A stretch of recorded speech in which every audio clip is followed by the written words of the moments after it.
Okay, welcome to Monday. Good morning. This is Kathy Funk Baxter, Finance Director. So we have a budget management review, and we'll start off with Health and Human Services. And we have a slide. No slides. But do y'all have?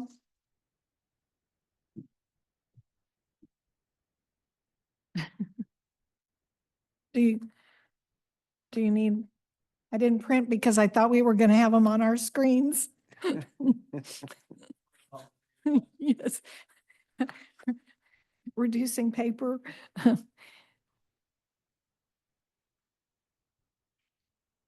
So no sending them. Okay.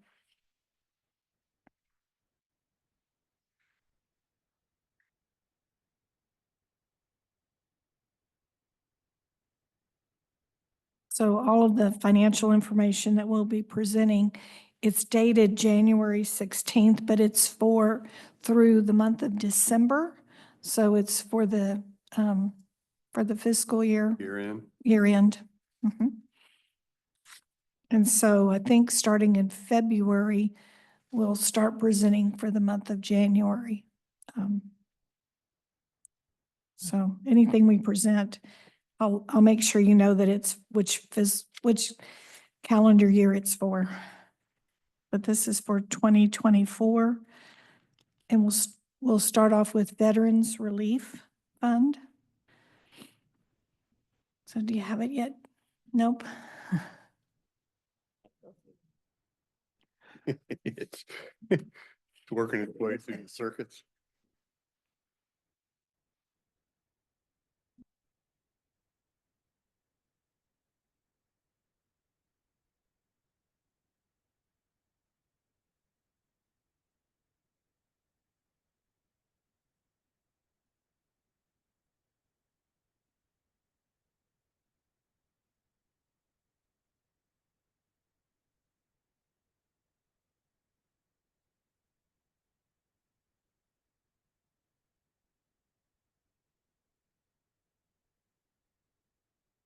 Did it get this cold in Texas, Kathy? Actually, last week, it was colder in Texas than it was here. Really? Mm-hmm. Okay. Yeah, very unusual weather. There we go.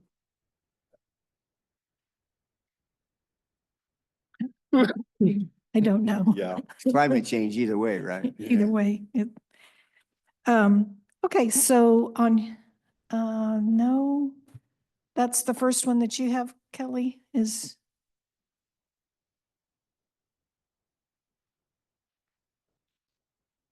Are there separate folders?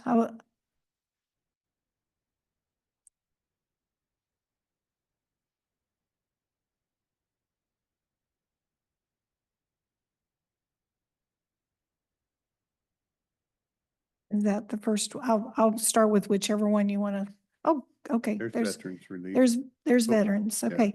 So on Veterans Relief Fund, this is our revenue comparisons. Their primary revenue that they receive is part of the property tax revenue. So they have taxes budgeted at $218,835. And we've actually exceeded the budget for what we had estimated. So the actuals are $228,629,000. So we're almost about $10,000 over what we had budgeted. Intergovernmental is very minimal. Miscellaneous is basically investments on the funds that the Veterans Relief Fund is holding, and that was budgeted at $50,654, and the actuals were $42,710. We're a little bit under budget, but I'm not entirely sure that all of our accruals have been recorded for the year. And then other financing sources is a decision was made that the administrative overhead associated with Veterans Relief would be billed back to the general fund. And that accrual hasn't been recorded yet. So but that was budgeted at 36,481. So overall, their revenues should be at or exceeding budget overall for the Veterans Relief Fund. Kathy? Yes. Could you, on the miscellaneous, you said those are investments or money that's being held? Right. Interest income, investment income on the balance being held by veterans. Okay, and you said that we're under because we haven't received the interest accrued in that last quarter or however it's Last month, issued? Okay, they're booked monthly. And so there'll be an accrual. okay. So what do they have in that account now?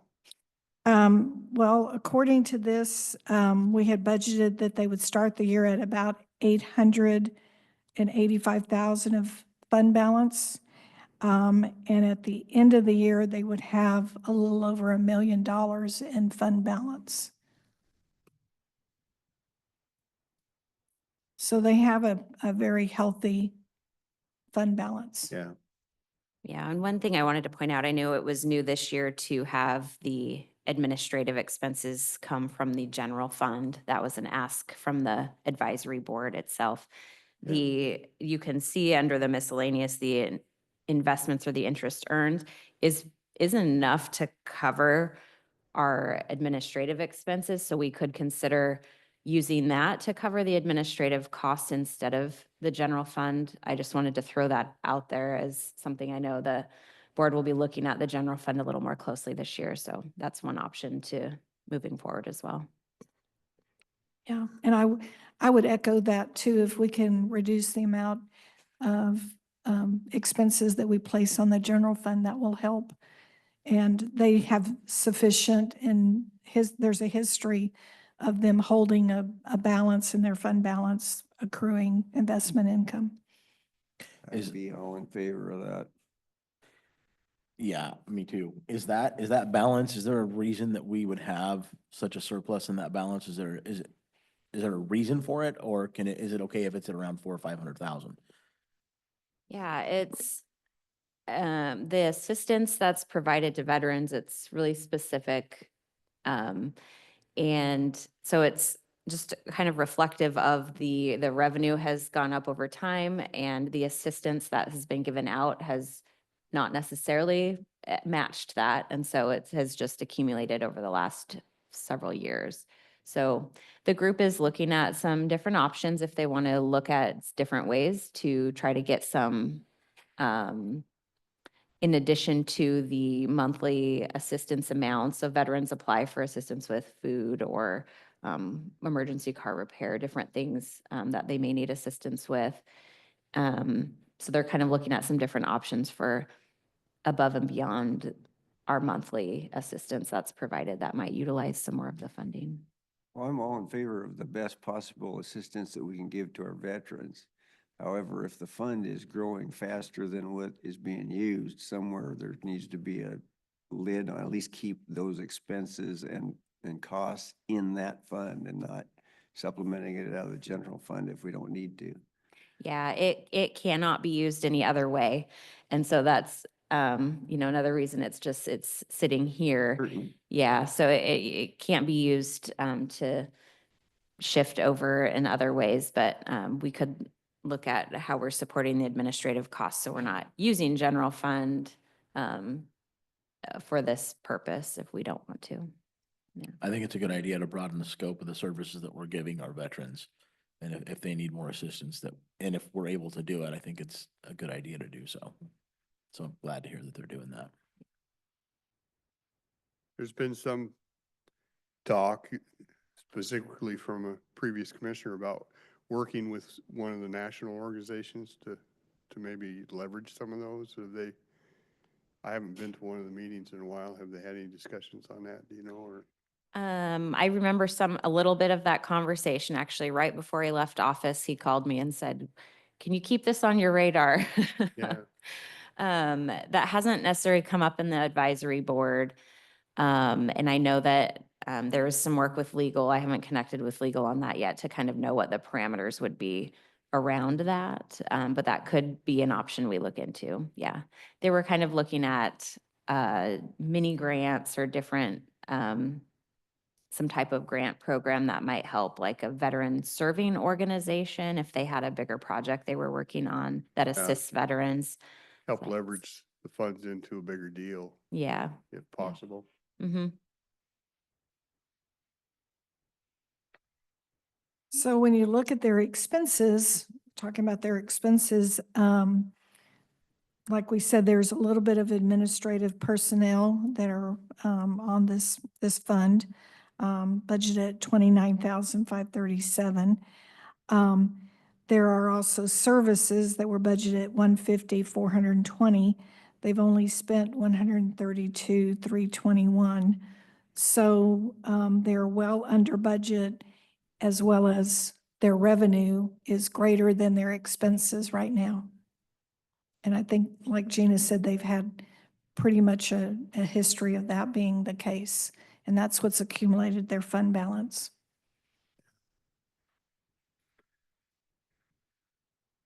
Refresh me, Gina, but I think when they set that up, they were trying to cover costs that other organizations didn't cover. And that's kind of why it's pretty restrictive, because there's a lot of veteran services out there and they were trying to fill gaps that weren't filled or type thing. Yes. Yeah, they do try to. I mean, there is quite a number of things that veterans could seek assistance for.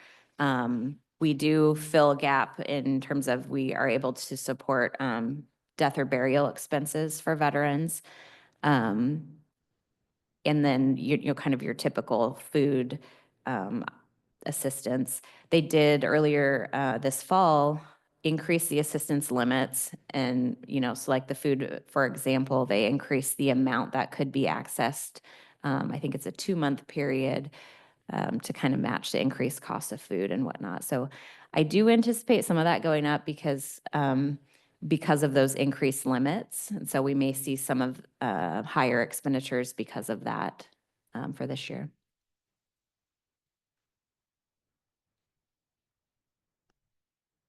And that's all I have for veterans. What do you have as the next one, Kelly? Real quick, I do have a question, Gina, along with the veterans thing. Would you say that we have an equal amount of services for our veterans in our area that we do for homeless?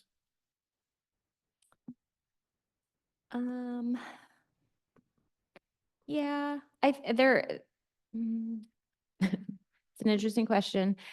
There's quite a bit of service available. Whether veterans are comfortable connecting is one thing. Mhm. But there are some specific veteran housing resources. There's some specific veteran case management resources, and specific sort of low-income assistance, like with food and whatnot. Of course, they're also able to access the other mainstream services, you know, that folks who aren't veterans can access. So they're able to access that as well. But there are some veteran-specific services that can only be provided for veterans.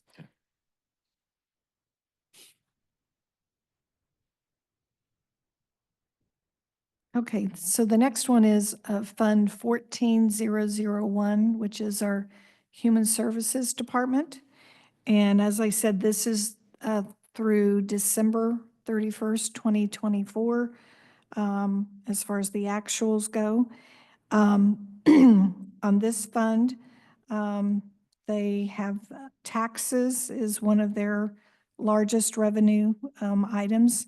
It is budgeted at 486,471. And again, we are above, our actuals have exceeded our budget by $21,596. Intergovernmental is the next largest budget item on revenue, and that was budgeted as an estimate at $66,070.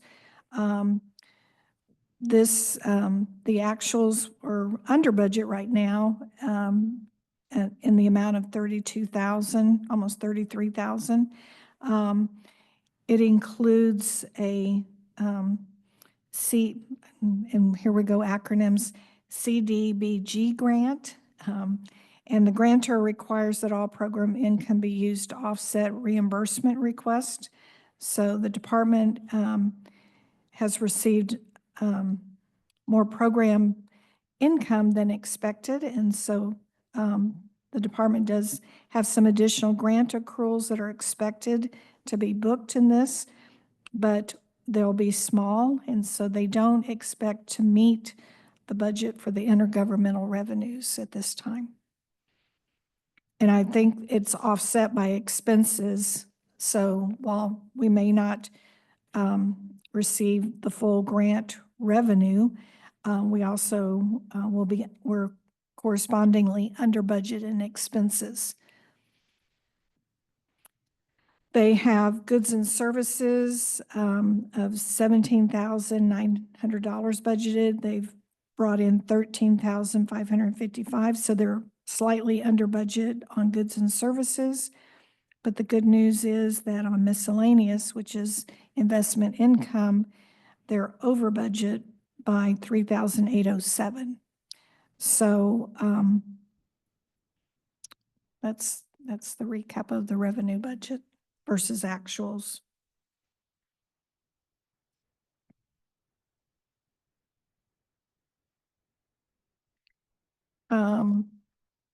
On the expense side, like I said, they're under budget on their expenses overall. For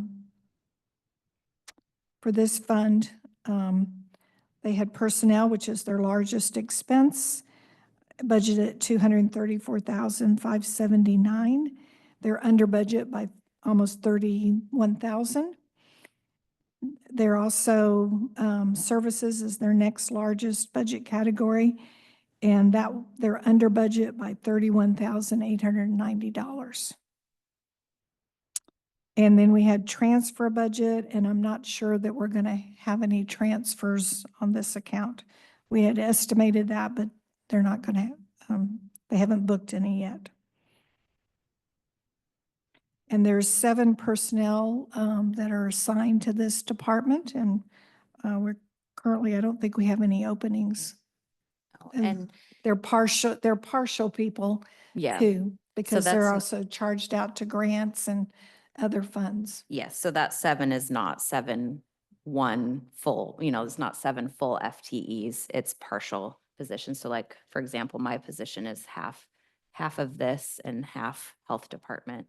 Same with Carol, same with several other staff. So that 7 counts those half Yep. positions. If that makes any sense. They're housed in this department, but they may be expensed out to other grants and contracts and such.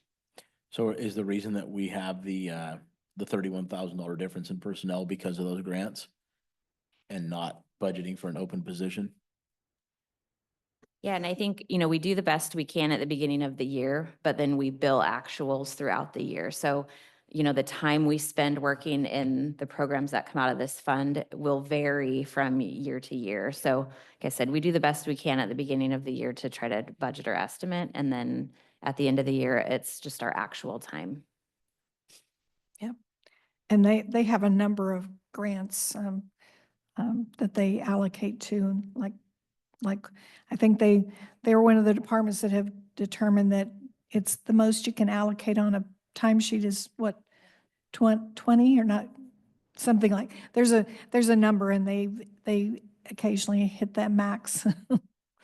So they're allocating over a lot of different programs. So it is a difficult task to estimate exactly how much will come out of this fund versus the grants. And these are all funds that come from the state of Washington.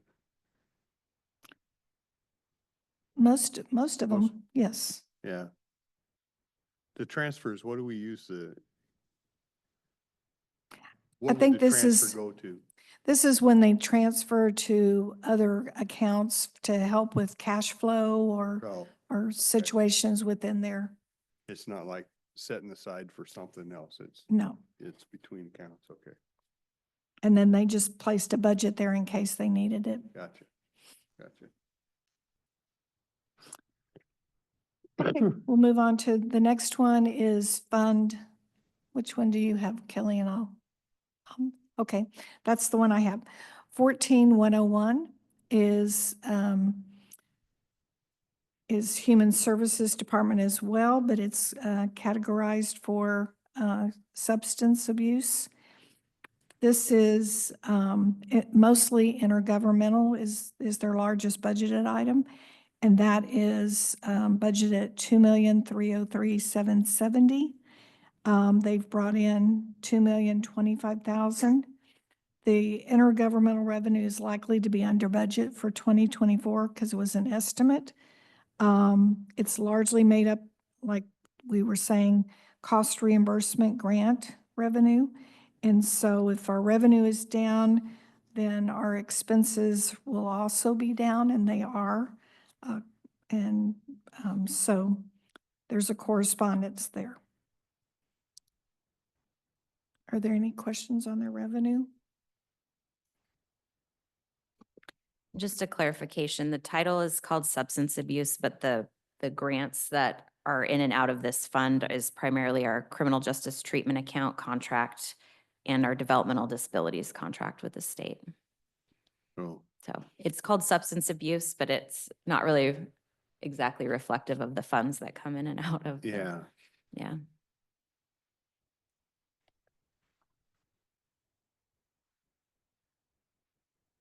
On the expense side, we have some personnel expenditures budgeted here, but by and far the largest expense is in the services area, which was budgeted at $2,016,053. And so we're currently under budget in that line item by $183,648. And as I said, that has to do with cost reimbursements. And this account also has a fund balance, a slight fund balance of that we're estimating to be ending fund balance of $617,138.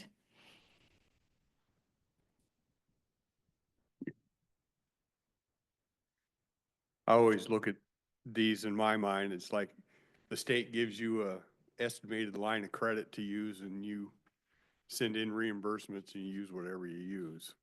Yeah. Right. Could you help me understand? We have personnel at 140 and actuals at 124, but down at the bottom, it says we have no personnel. Current year to date and prior year to date. So the personnel are actually, like I said, they're assigned to the other department, but they're utilized and billed out in various different departments across. So they don't have any specifically assigned personnel. These are the ones that are charged to this account based upon time and effort. Does that happen in any other county departments or just in Health and Human Services? It happens also in the roads area because they also have a large number of federal as well as state grants, and they allocate their personnel. Those are the two. Health and Human Services and roads are the two that have the majority of their personnel allocated out to different areas.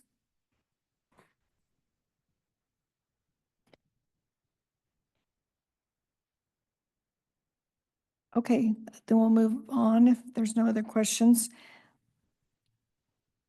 to 14102.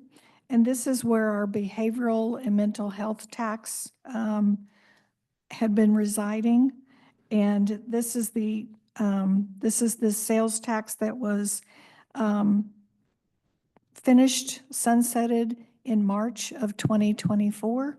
So we had only a partial year of taxes that were collected, and that's why budget was $752,400, and the actuals were slightly above that at $756,546. And miscellaneous, we had budgeted $305,300. I think part of that is billings that of some personnel expenses possibly for the department, but it's also their investment income primarily because they have been holding a very large fund balance, almost $6 million. And so they've been earning interest on that. And we are utilizing that fund balance, though, for expenditures because there's no longer any revenue coming in. We still have some ongoing expenses that have been allocated to this source.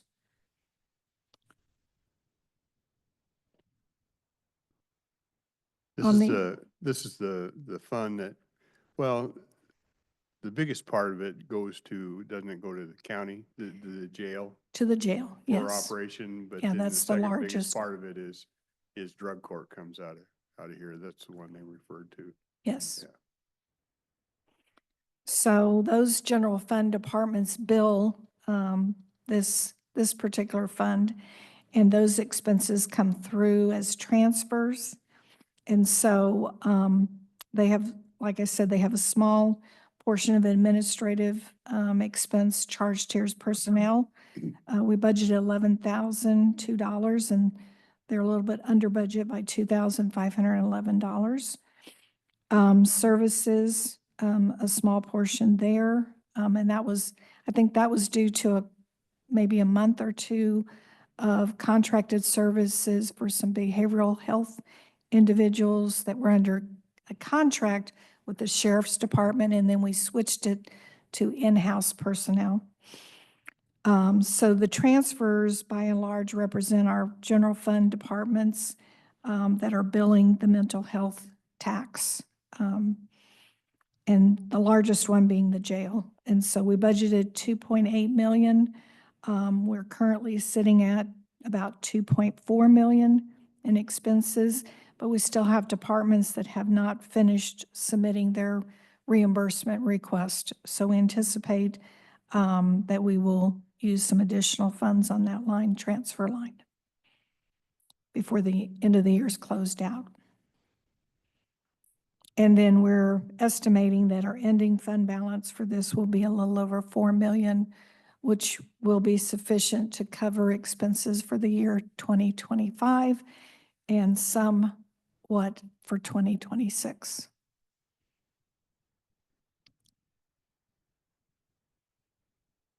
And that's based on current expenditures, the way things sit. Yes.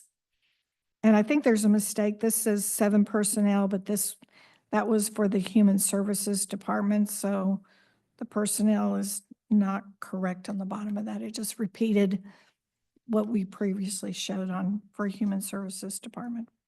There are no true personnel assigned to this other than the cost reimbursements.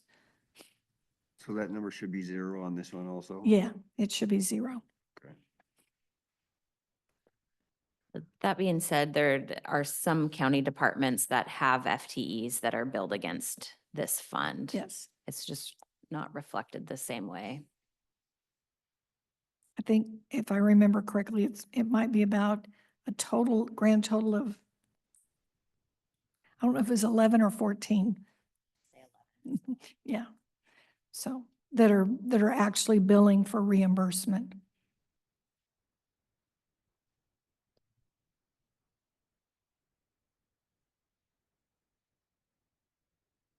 Okay, are we ready to move on to Health Department? Health Department, their largest revenue for this department is in their intergovernmental, which is budgeted at $2.4 million. They also receive licenses and permits revenue that was budgeted at $930,125. So we're slightly under budget on that estimate. So we're under budget by 47,000. And then on the intergovernmental, we're under budget by about close to $72,000. Goods and services were budgeted at 617,500, and we're over budget on that category by $25,749. And miscellaneous is primarily investment income, and we're a little short. We have 82,000 budgeted there, and we're 12,567 under budget, but we haven't finished all of our accruals. So there may be one more month of investment income there. And other financing sources is related to the booking of a subscription-based information technology arrangements. That's a reversal from the prior year. So those accruals will be made soon. That will change that number. Kathy, is there a deadline as to when you get these accruals from different departments? Most of the accruals are finalized in the month of February. And so they have a deadline to the departments to submit paperwork and things like that, February. And so we usually have most of the accruals all in by February that get backdated to the prior year. They continue to work on the financials in the next couple of months, so. That's all on revenue. Expenses for this department, by and large, the largest expense are their personnel, and that was budgeted at $2.6 million. And we currently are under budget there by 172,000. Below, you'll see there's 23 FTEs that are assigned to this department, belong to this department. And at this point in time, at December, there was one vacancy that we had in the system that was reported. Supplies, they budgeted 118,784. They were slightly over on this category by 48,000. And services, though, correspondingly was under budget. They had budgeted 866,000 and they came in at 732,000. So the debt service and the capital, again, relate to transactions related to their subscription-based information technology arrangements. And those entries were booked, reversals were booked in this year. And the accruals haven't been booked for the current year yet. And they're estimating that they'll have an ending fund balance of about $2.7 million, 2.6.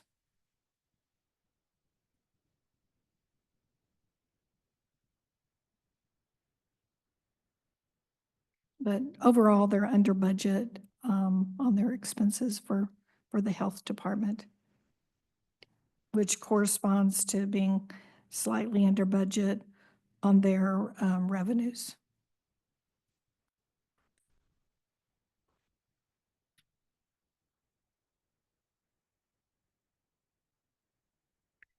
Okay, the next one is Fund 18401.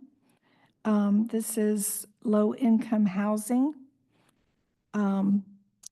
This one has a small amount of taxes that go into this, that are budgeted in this account, and we budgeted 171,612, and we're slightly under budget by $9,714. Intergovernmental, we budgeted $3,191,908. Actuals came in at $2,123,098. So we're largely under on our revenue estimate here, but this is made up of grant revenue, which is cost reimbursements, and we don't anticipate meeting budget. The department had fewer costs that were eligible for reimbursement, and so so we'll see on the expenditure side that we're also under budget on expenses. Goods and services were budgeted at 585, $866. We actually received more in goods and services than what we budgeted. We're over by $55,000 there.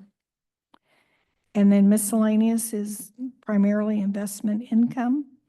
And we are actually a slightly under budget for that line item.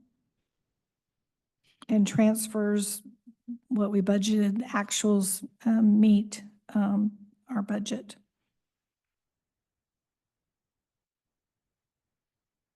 But this account has a lot of revenues that flow through the account.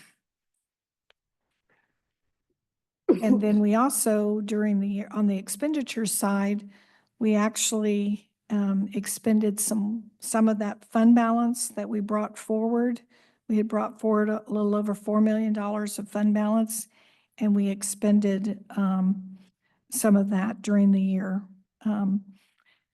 So I highlighted the two largest expenditures that happened to utilize fund balance, and that was $720,000 that was funded a one-time Lower Columbia cap to build new units of affordable housing. And then also there was a $2 million allocation for a one-time grant for the community house on Broadway. So even with those one-time expenses, we're still under budget on our expenses by a little over 300, almost $315,000, $317,000. Is this the one Campus Towers and Sunrise would have come out of too? Yeah, yes, this one has all of our document recording fees, Yeah. our big contract with the state, as well as the 1406 Affordable and Supportive Housing Funds. This Lower Columbia cap, is that the Catlin project? Yes, but they haven't billed us yet, so I think we may have, Oh, it may have okay. been one of the other larger projects that came out. We had a few this last year, so it could have been the Hoswa project. That was a larger that came out this past year. Yeah, that almost sounds like the Sunrise Village project. Yeah. Because we gave them so much and then there was, like we talked about the other day, 60 that was set aside. Yes, yeah. Yeah, so I think it was that project. Okay, instead of the cap. Instead of the CAP project and Community House on Broadway, that larger project. Catlin, Kelso still trying to, Mhm. they've gotten some more funding, but they still haven't reached everything they need yet. So Right. at this point, we're just a commitment, right? Right. Yeah. And I think that's where I got the number from, what was committed.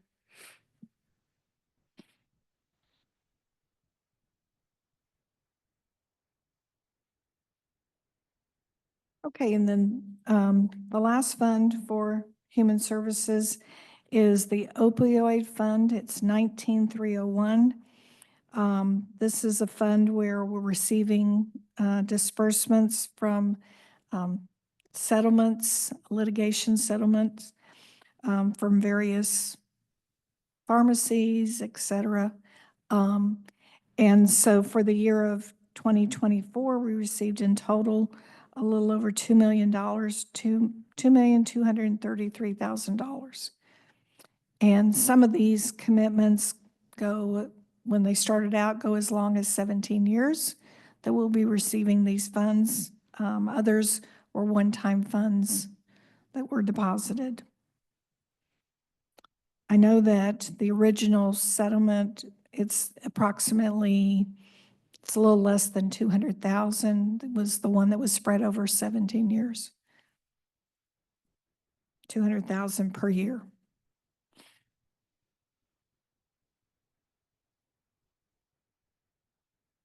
This one has like 7 pages of things you can do with this. We haven't had a whole lot of people ask for this at this point in time. We've kind of, just for information here, we've kind of looked at this because we have the possibility if we're able to develop a youth recovery mental Mhm. center, you may be able to use a little bit of some of this for that too. So we've kind of kept that in mind also. Mhm. Yeah, so on the expenses, when you look at the expenses, very little has been charged to this fund. The 25,000 of actuals on services was actually a feasibility study looking at a facility At- at the juvenile. Center, yeah. And then most of the funds are held still in our fund balance. That's, we're estimating to end the year a little bit over $2.6 million that we're holding on to for future expenditures. And there are no direct personnel allocated to this.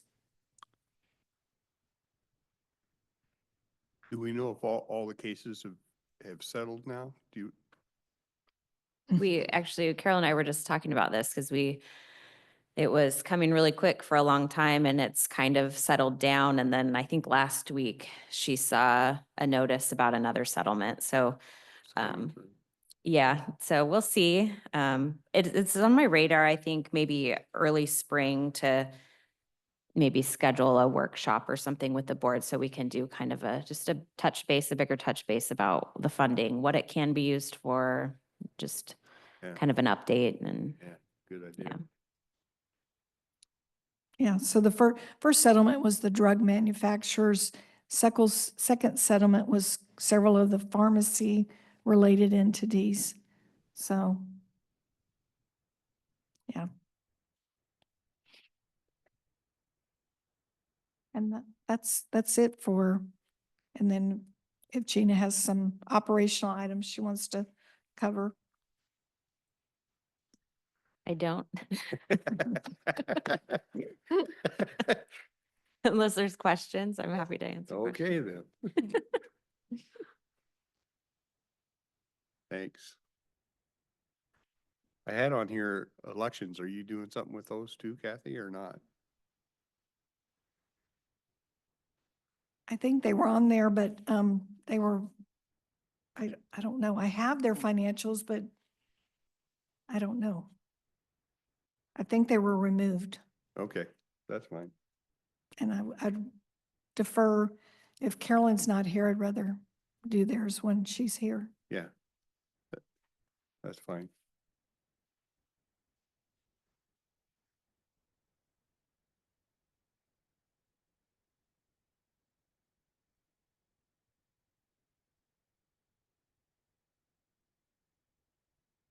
Well, we have a few minutes before 10 for the next one to show up. We talked a little bit last week on this Department of Commerce assigning EDC as our designated AD, now I gotta remember what it is, ADO, Associate Development Organization. And I think last week, a little bit we talked, we didn't really see any problem with this. It's been what we have been doing. They redo it every 2 years. Okay, Yep. so then I'll ask the clerk to put it over to an agenda item so get formal approval, then we can sign it and they can do what they need to do. Okay. Okay.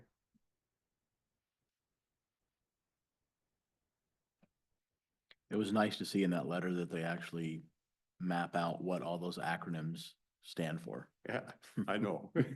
We get hooked on acronyms, don't we? Man,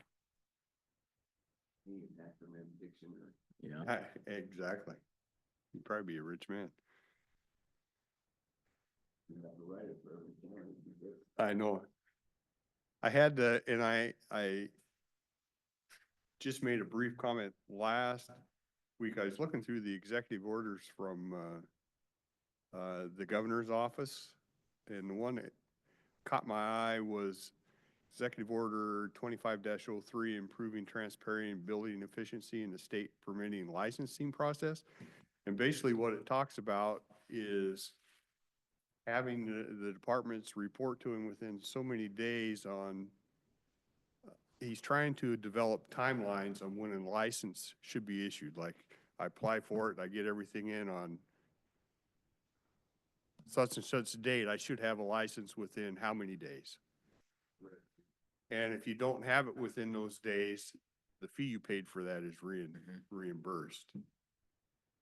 And I really, I got some departments here that probably not like hearing this, but I kind of like having, some accountability for making sure we're moving the process down the road. What was it, like 13 days, I think, for the permit? Well, I think he was asking them what's reasonable. He wanted within 60 days a list of the permits to his office, and then what is reasonable once you have, like when they filled out and provided the information that it says they need to provide, what's reasonable for them to get a permit. And then he wants to put that into action. Okay, if you don't get it within such and such days, then you need to refund their permit fee. Right. And I think it just kind of adds, in my mind, it just adds some accountability that we keep the process moving forward. Yeah, I've probably I- got people on now that are, I agree with the intent to try and make things accountable and move it forward and make it a more responsible process. But at the same time, what does it do to help affordable housing costs?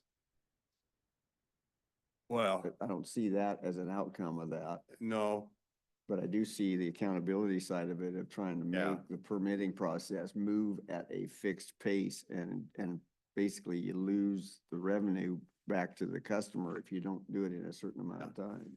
yeah, I think we're on the same page there. I don't know that it's gonna fix affordable housing, but it does put some accountability Yeah, that a consumer, when they've completed the stuff, that they should have some kind of deadline where they know that they're gonna get absolutely. that. My guess is that most of the time, we're really probably pretty good about this, and I don't think it'll happen very often, but it just does add a little bit of accountability, and I'm kind of okay with accountability. Yeah, absolutely. Yeah, I think it's good. If, especially if it, I don't like to use the word forces, but if it allows us the opportunity to see how we can streamline what we're doing to provide a better service to the citizen. Yeah. But if you guys are in concurrence, I might rework this a little bit and then have our legal department look at it and get some input from, well, building planning would be a big one, public works would be a big one, human health services would be a big one, and get some input and just kind of move this forward. Yeah. You guys good with that? Yep. Yeah, I thought as I read through that, one of the things that crossed my mind is, hopefully it takes into account the fact that we're different, we're dealing with different counties and different needs and different, different buildings and different structures and that kind of thing. What they want in King County is not gonna be the same thing that we want, or might even be feasible as far as a time frame goes. Right. So. Yeah, I is he- can see, different asking counties us- would probably have different timeframes, right? Yeah, so he's asking us what we want, and then they're gonna modify it and figure out what they're gonna implement at that point. Yeah. Yeah. I mean, I definitely, I don't want to just assign, well, you're gonna have it in 2 days. Well, that might, I might get shot going home or something like that. But I think we can work with the departments to come up with a reasonable time frame, and then at least we have some accountability to I agree. our taxpayers. I would even agree with the time frame of 2 days if you're trying to approve plans for an outhouse, but it might be 2 months if you're Yeah, trying to do an yeah, apartment building. Yeah. Yeah, exactly. Does it give you a whole lot of heartburn? Am I scaring you here? Okay. Okay, good.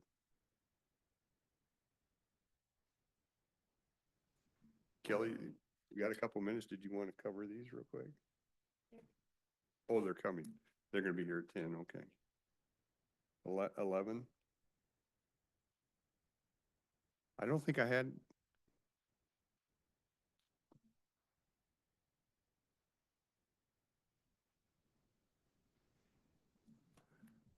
Unless you have any miscellaneous, we can take a recess till 10, small break. Yeah. Okay. We'll recess till 10.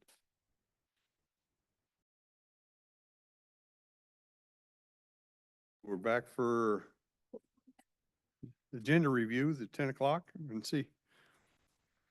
Now you're back.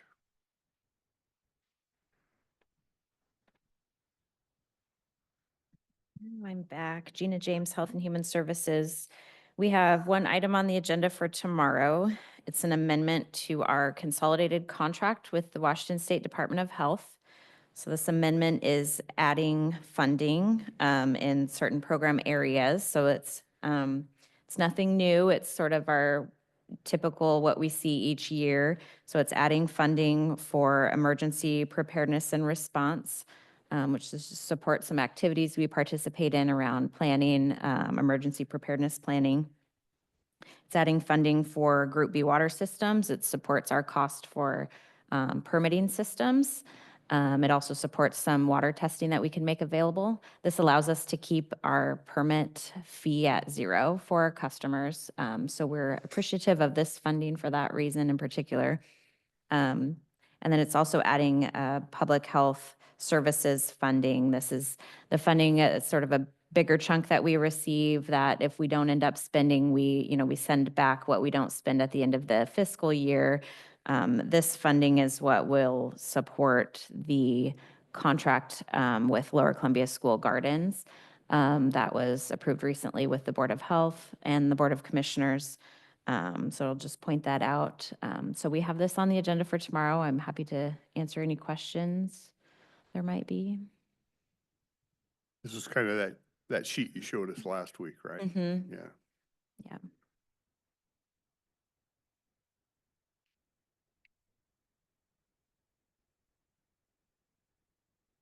I think you kind of answered them last week for us. Okay. Okay. Okay. I will be back tomorrow. Thank you.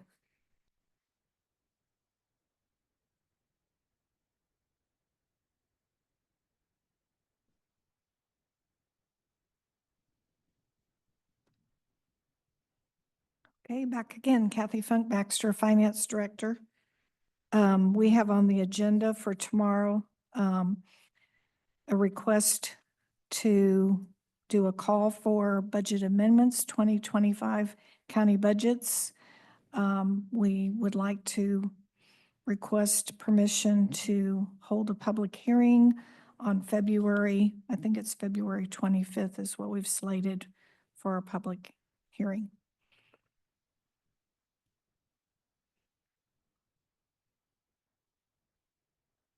Kathy, did you say that's to make amendments to 2025?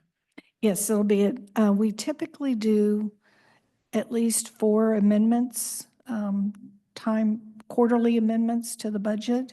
This is where we look at unanticipated revenues as well as unanticipated expenses, and we amend the budgets through a formal process, a resolution to amend the budget.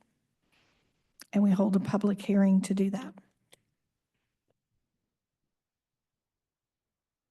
What date are you planning on for the public hearing? We're planning the public hearing, we're requesting it to be February 25th at 9:30 a.m. And we will publicize in the newspaper for 2 weeks, the public hearing.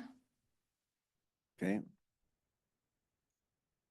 And we're doing it in February Kind of middle to March because. middle of the quarter, yeah, Oh, we do it in the middle of the quarter. yeah. Okay. And we do that because the fourth quarter, you want to, Have time to. yeah, want to have time before the end of the year. Makes So sense. we'll probably do that one in November, either late November. And if we don't need to do one, we won't do one.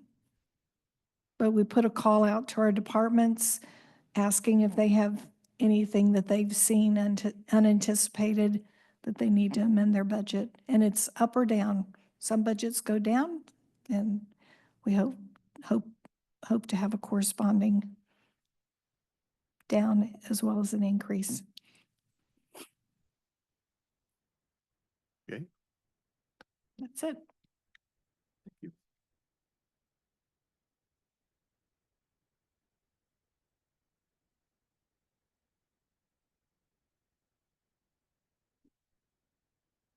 Oh, yeah, and I have you next.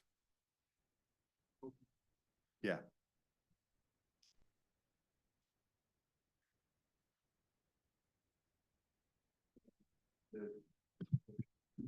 Wherever you want. Wherever you to, want. You're fine. Just, Good morning. just make sure the mic's on and you're good. Okay. So, pleasure to meet you in person. I think we have meetings set up later to get more acquainted. But what I've put on today's agenda is basically our standard conflict attorney contract that we utilize at the Office of Public Defense when we have a conflict of interest. Can't represent an individual charged with a felony. We are fortunate enough in our small legal community to have 3 people that are not within our office that still practice criminal defense to a standard we're familiar with and recognizes the standard we would hold for our own attorneys for the county.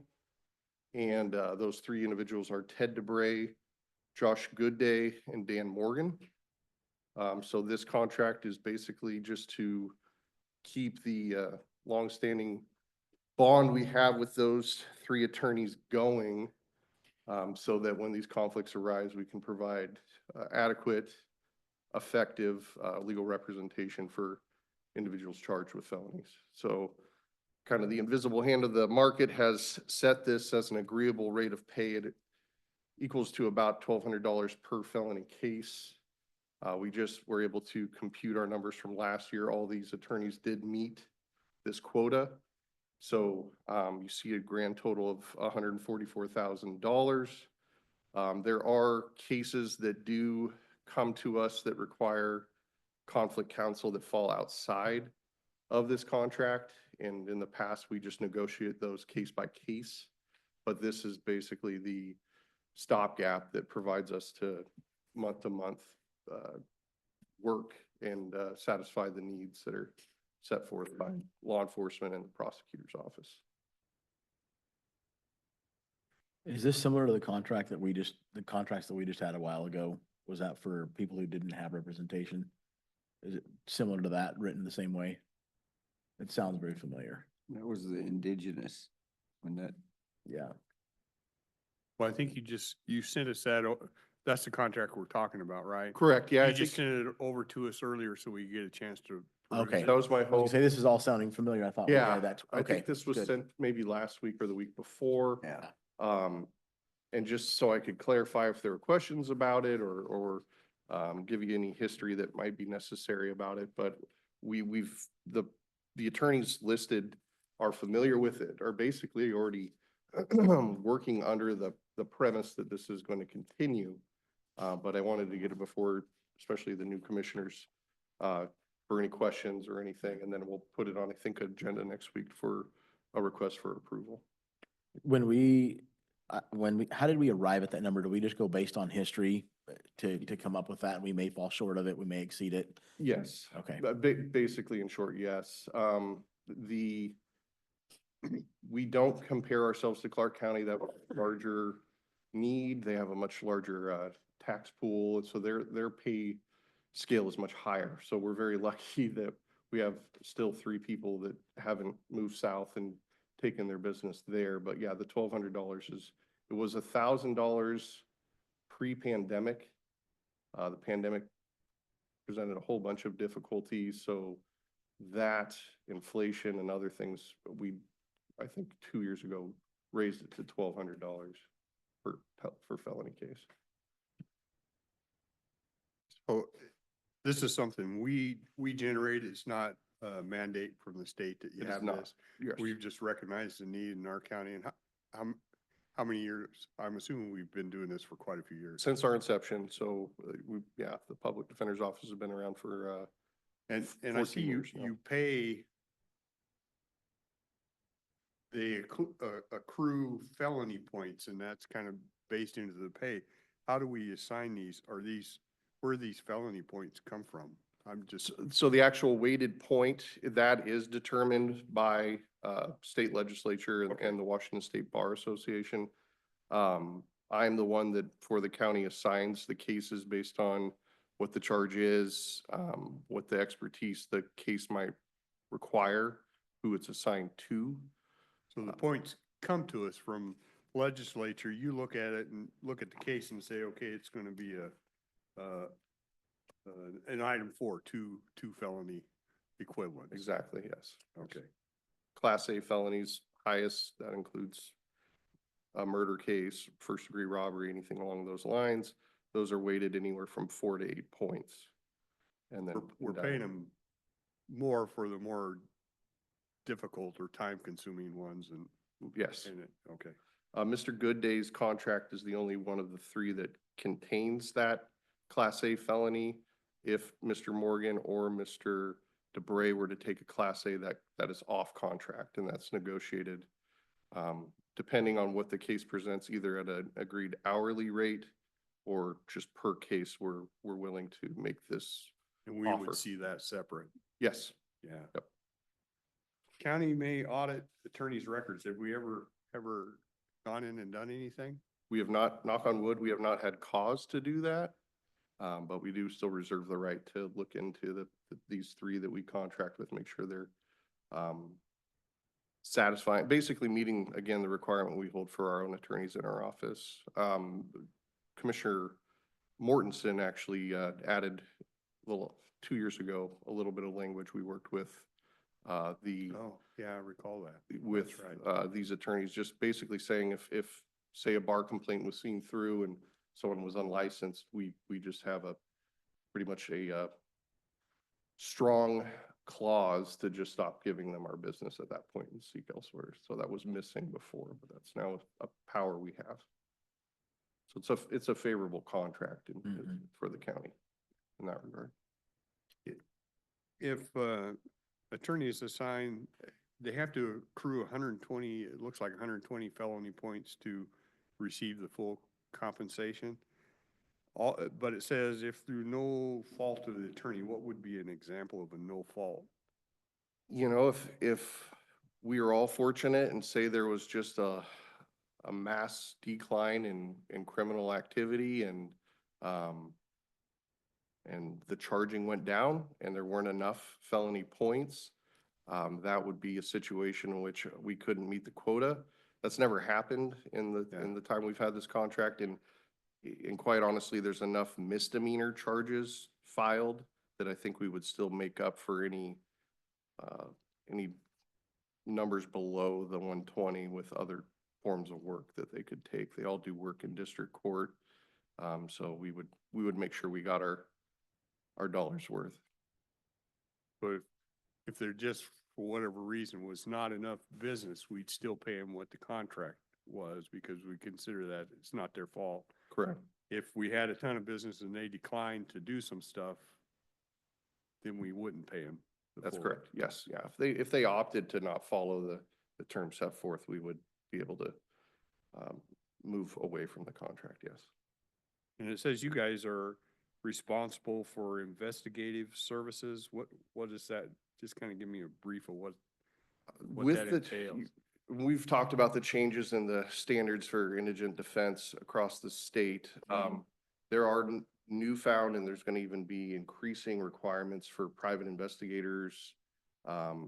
Proof that for a given case, if a person asserts their innocence, that their case is being investigated with the same zealousness that somebody who hired an attorney would receive. So the investigative services go through simple investigative work, the hiring of experts.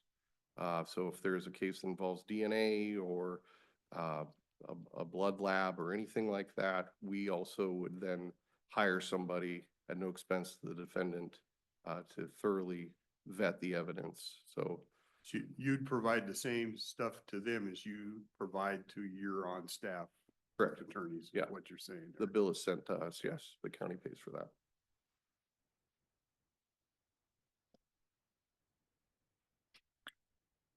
So at minimum, what this is outlining is that this is what we're going to pay. Given all things being equal, they accept the jobs, they do everything, we're on the hook for the 144,000 per attorney. Yes. Okay. And then with what you just described, what you're saying is that we're now going to be providing services to those people who cannot afford to hire an attorney at the same level and scope of somebody who can. Yes. Yes, the statewide, I mean, national-wide standard for a public defender's office is regardless of your ability to hire an attorney, you get the same representation, thorough investigation of your case. If you go to trial, you get the same level of representation at trial that you would if you were fortunate enough to afford, a big name attorney. And are those things included in the amount of money that we have, or is that something separate that we would have to pay for? That's all included in our budget, the Okay. Office of Public Defense's budget, yes, which, again, I don't want to keep saying things to jinx myself, but we're usually very good with our budget. We come well below what we said. One of these days, we might even have you next door. Right, yeah. Not Someday, much suits running around someday, here. yeah. I don't know if you're aware of that, but they're trying to move our office just to the annex Yeah. across the way, but we keep, floods occur next door, so it's long delayed. That's been frustrating. But Yeah. you're actually on the agenda for tomorrow to get this. Oh, is it tomorrow? This Oh, tomorrow. okay. So, It's quicker than I thought. any other questions on this for Ian? Mm, Okay, I'm sir, good. thank you. Thank you. Look forward to meeting you, I think, later this week. Thank you. Deborah?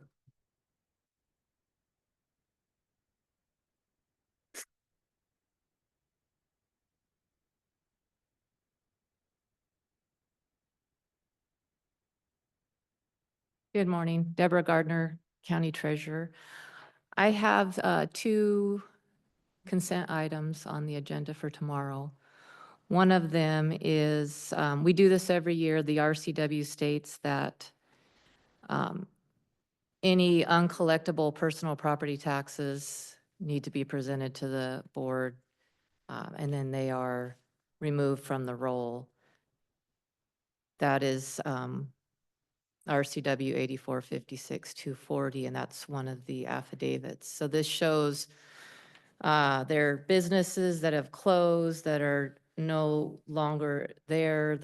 We've tried contacting them, we've tried to collect the taxes, and we haven't been able to. And the businesses are shut down. There are also mobile homes that have been destroyed or removed. So there's really nothing no further action that we could do to collect these taxes. So we present them to the board on a yearly basis.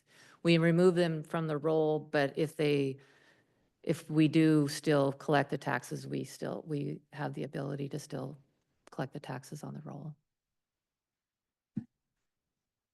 We never, ever actually forgive it, right? I mean, at some point in time, if it comes in, we take it. Randy Goslin, Chief Deputy. We write it off. We still have the ability to, or we remove it from the roll. We still have the ability to collect it for 4 years. Then we file a petition with the Superior Court through the prosecuting attorney's office to have it actually removed, written off completely. Okay. And that's 4 years later? Yes, sir. Okay, Yes, sir. 4 years after the date of the resolution. okay. And what's the time frame from the time they don't pay to the point that we get to where we're at now? Just leave it on. Well, You don't have to put okay. it in. There, apologies. So the RCW that governs the write-off allows for, as soon as the assessor's office has essentially deleted the account, they've determined that either the manufactured home or mobile home doesn't exist anymore in Cowlitz County or has been destroyed, or that the business has closed and we don't know the location of the personal property anymore. Then as soon as they delete that account, and it's considered uncollectible, because the RCW only allows, there's only so much recourse that we have to try and collect those things. And once the stuff has disappeared, we don't have a way to. So then they can go immediately onto write-off on our list. We can, but the RCW says that we bring it to you in the first. So we have some of these that were probably deleted a few months ago, where the assessor's office made the determination and the property is gone. And some of these were deleted at the beginning of last year. So the time frame before the 4-year time frame starts, how much time from the taxes uncollected before that 4-year time frame starts? So the 4-year timeframe starts the minute that you guys sign the resolution that allows us to remove it from the rolls. How much time before we get to sign, to get to us to sign? Is there a time frame in between there that you haven't collected the taxes? No, there is not a required time frame. Like I just explained, as soon as the assessor's office has determined that the property no longer exists in Cowlitz County to be assessed, it's, the property is, or the taxes are considered uncollectible. So it's just a matter of the business process. We do this once a year. So this list could contain some that were, where the assessor's office made that determination at the beginning of last year, but there could be some on here that in October, the assessor's office made that determination that the property no longer exists. So that, let me try again.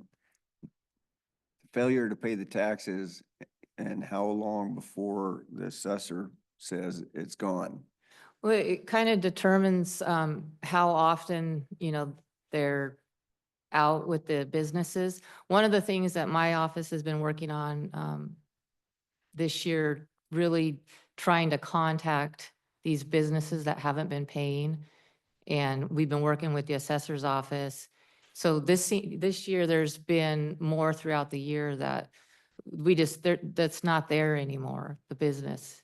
And then the assessors will determine that that business has been closed down. It's no longer there. They delete it off the roll. So would it be possible for a business to operate for 3 years without paying any taxes and then suddenly disappear?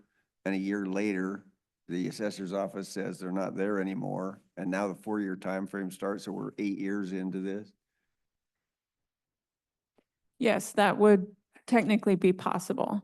The only recourse that the treasurer's office has to collect unpaid personal property taxes is, one, to lien real property if it is in the name, the exact same name as the business assets are owned, which actually doesn't happen very often. Most people have some kind of LLC or something that they buy their business assets in. And short of liening the real property, then we have, the RCW allows for what's called a distraint, which is essentially a foreclosure action that could happen.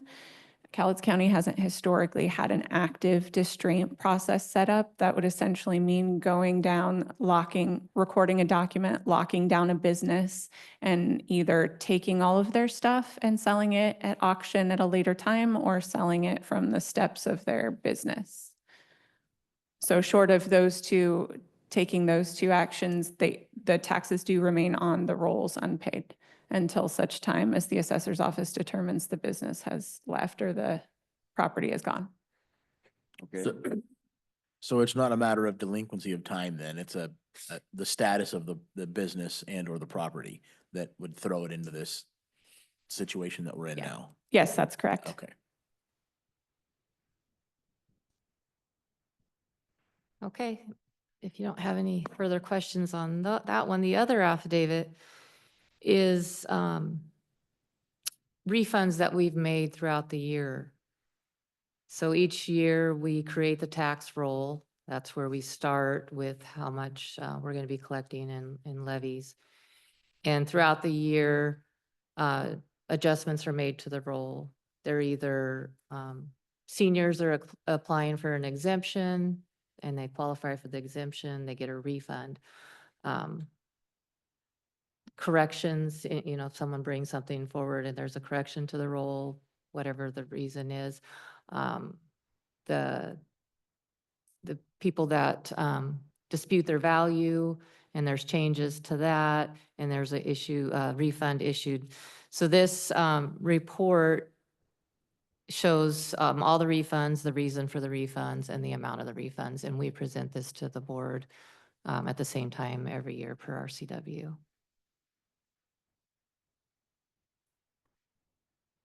So do you have down there, because I don't have it here on both of them, what dollar amounts are we talking?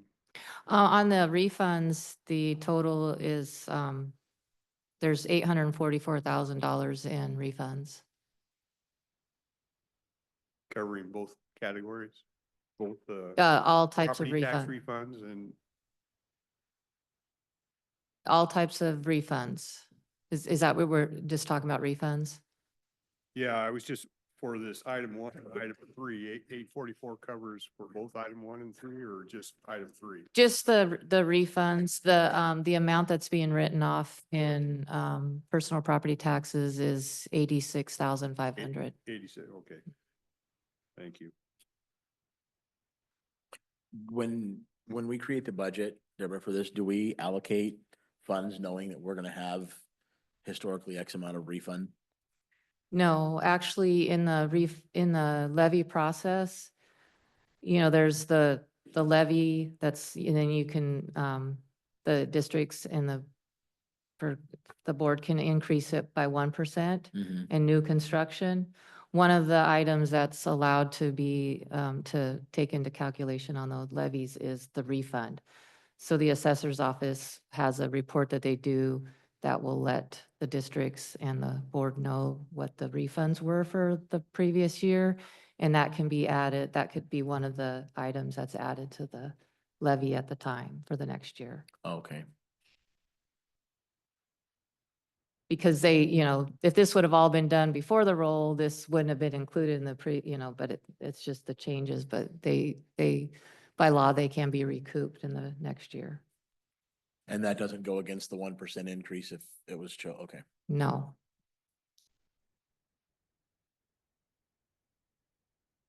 All right, any further questions? I'm good. I'm good. All right, thank you. Thank you.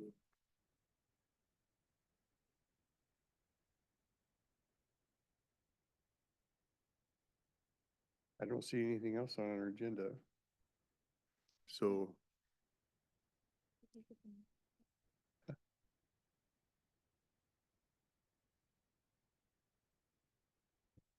Do you know if everybody's here for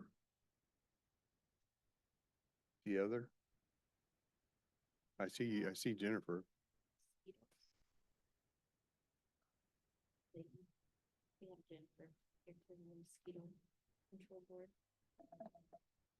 Well, Jennifer does noxious weed.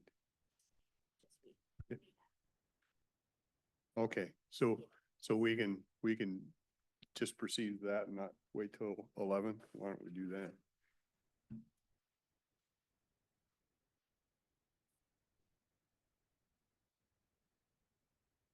Well, the first two I have on my deal are noxious, mosquito control districts.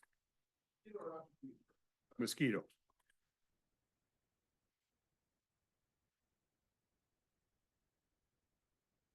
Yeah, you can sit there and there should be a button that turns a little green light on if it's not on. Good morning. There you go. Michael McKeag Foster, Program Manager for Cowlitz County Mosquito Control District. Can I answer any questions?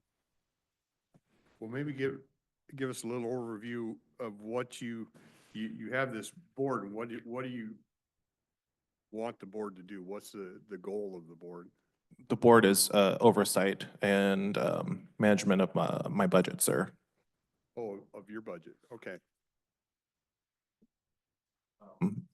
I believe, Mr. Rader, you have a brother named Michael. He's been on my board for 3 years. Yeah. Yeah.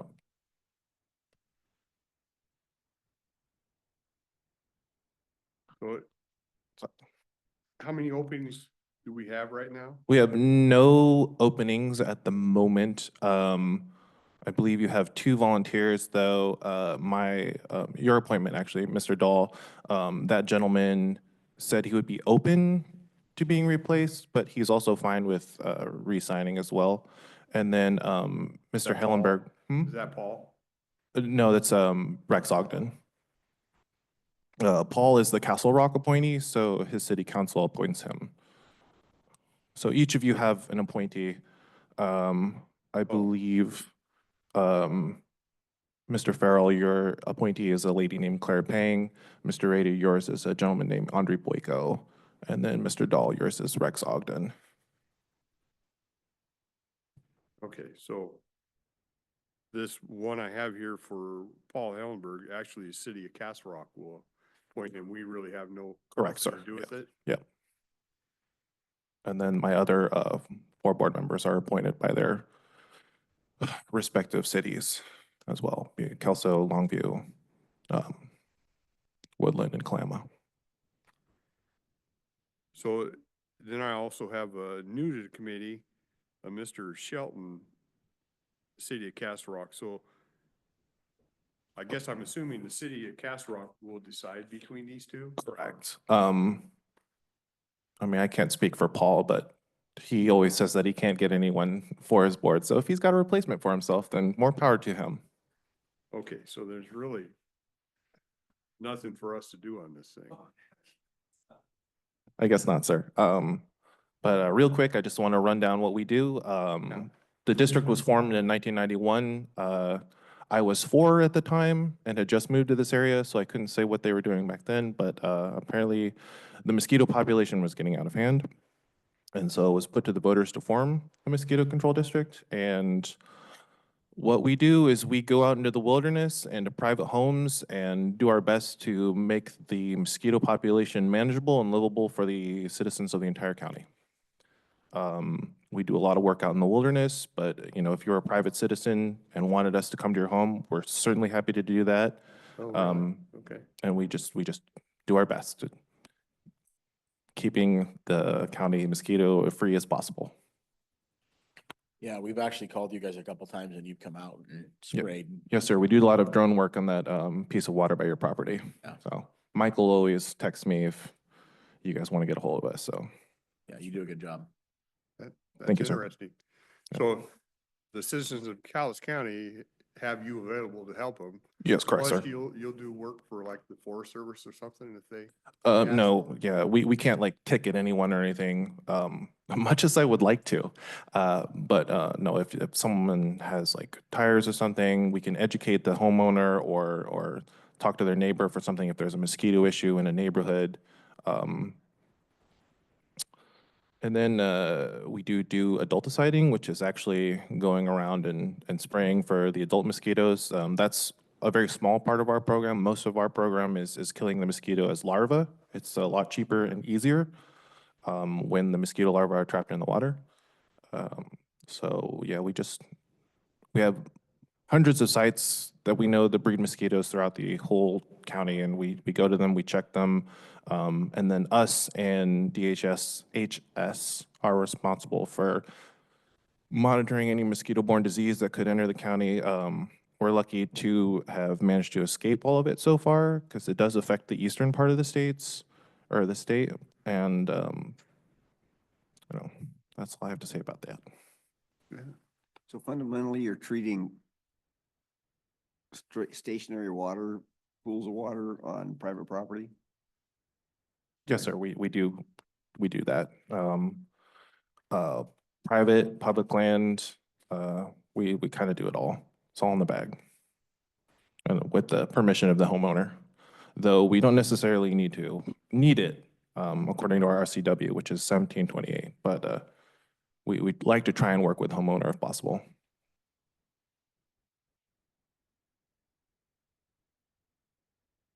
okay, I'm good. that's interesting to know. Oh, sorry. Yeah. Okay. Well, thank you. Appreciate your time. Thanks for coming in. Of course, thank you. Yeah, thank you. Okay, young lady.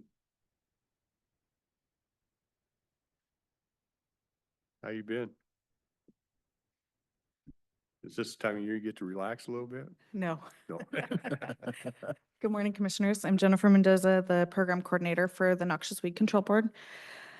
Today, we have 2 board member positions that are expiring, and I came to explain our application and appointment process. So our RCW is 1710. It's the noxious weed laws. Our county activated the Noxious Weed Control Board in 1974, so we've been around for quite some time. We have a 5-member volunteer board, and those members are appointed from each of 5 areas within our county. Those areas were established by the Board of Commissioners Essentially, we have each of our cities represented within each area and then additional land covering the whole county.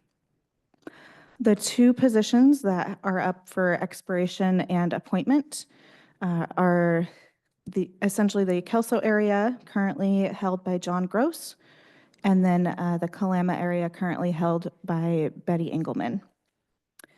Our RCW explains the process for appointment.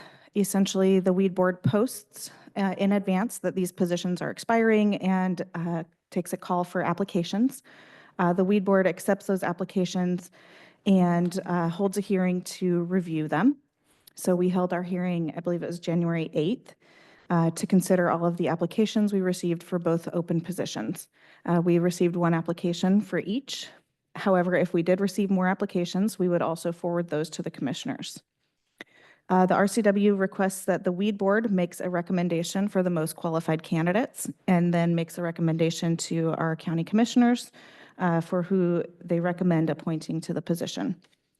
Ultimately, when you receive our recommendation for appointment, you could hypothetically appoint any of the applicants that are received. However, we did only receive one for each area, so that limits the pool. But it would be of best interest to also take the recommendation of the weed board because they've thoroughly vetted these candidates that they stand for the interests of our board. So So if you had two for Kalama, we would see both of them, but you Yes. would say, our recommendation is candidate A. correct. Okay. And so some of the requirements in the weed law are that our members, 3 of the 5 members have to be involved in the primary production of agriculture because the weed law protects a lot of our agricultural producers throughout the county. And so each of our members is somehow involved in agriculture, which is really nice, but the requirement is that only 3 of them need be. So today we have a recommendation for noxious weed area number 1. Where our board recommends that John Gross continue to fill that position. And the second recommendation is for weed area number 4. And our board recommends that Betty Engelman continue to serve in that position. John's been on our board since 2013. He currently serves as our chair. And Betty's been on our board since 2021. So this will be her second term. Our terms are for 4 years.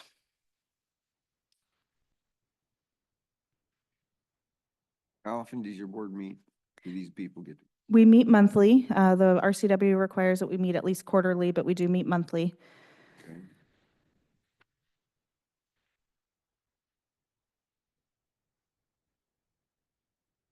Any other questions? Good. Okay, We're all good with the recommendations? Yeah. great. Thank you. Thank you. Thank you.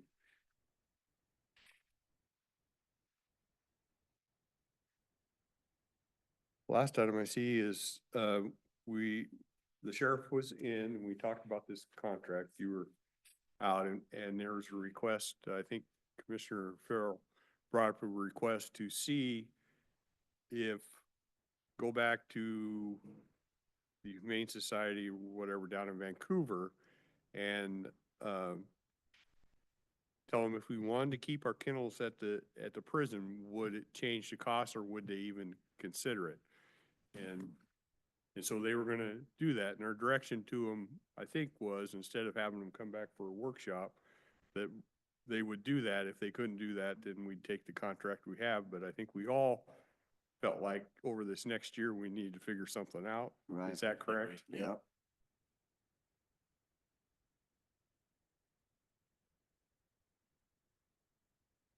So we expect to see him in 11? Okay. Well, then we can recess till 11. Take a break. Okay. Okay, we're back. Gentlemen, Good morning, Commissioners. Jason Lorraine with the Prosecutor's Office. I requested this workshop late Friday because we received an email from the Humane Society of Southwest Washington regarding the concerns or that we've been discussing on the annual cost for the use of their services.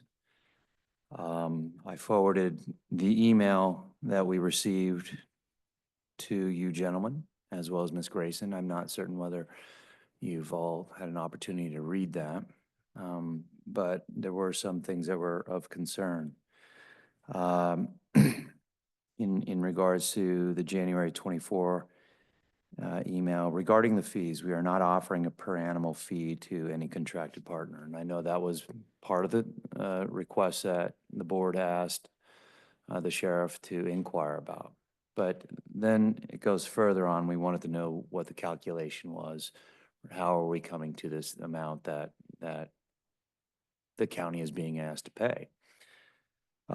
Ms. Dennis informed the sheriff that through negotiations, we reduced the cost to $111,000 for the county with the understanding that we would serve as a centralized location for your community and that the jail model would cease to operate. That, up until this point of those conversations, that's never really been the understanding of my office nor the sheriff. In fact, November 22nd of 2024, there was an email exchange between Ms. Dennis and the sheriff that state that the proposed contract sets the service costs at $111,000, which is the minimum we can accept in 2025, given the fixed costs required to provide these services. I am confident you will be impressed by the quality of care and professionalism of our organization. She then further goes on, I strongly encourage you to cease the jail shelter operations in 2025. Clearly, there's a disconnect between what is now being quoted to us and what was originally being negotiated. In that November 22nd, 2024 email, she's asking us to maybe cease the use of the jail program, but did not connect it to the reduction in 100 to 111,000. But as of Friday last week, it is now solely connected, it is thoroughly connected to that reduction, which has not been the way negotiations have been ongoing. Furthermore, in the contract that was sent over, that it was attached to that email, on page 5, she states clearly that, or it stated clearly, the county jail facility shall cease all animal care and sheltering operations for the duration of this agreement. I bring all that to your attention because we're at a place where the board now needs to make a decision regarding its facilities, because clearly we're dealing with someone who, or an organization that is making it very clear that they're no longer going to hold up their November 22nd recommendation for reduced cost to the services, but they're now going to attach to that recommendation a requirement of cessation of county facilities.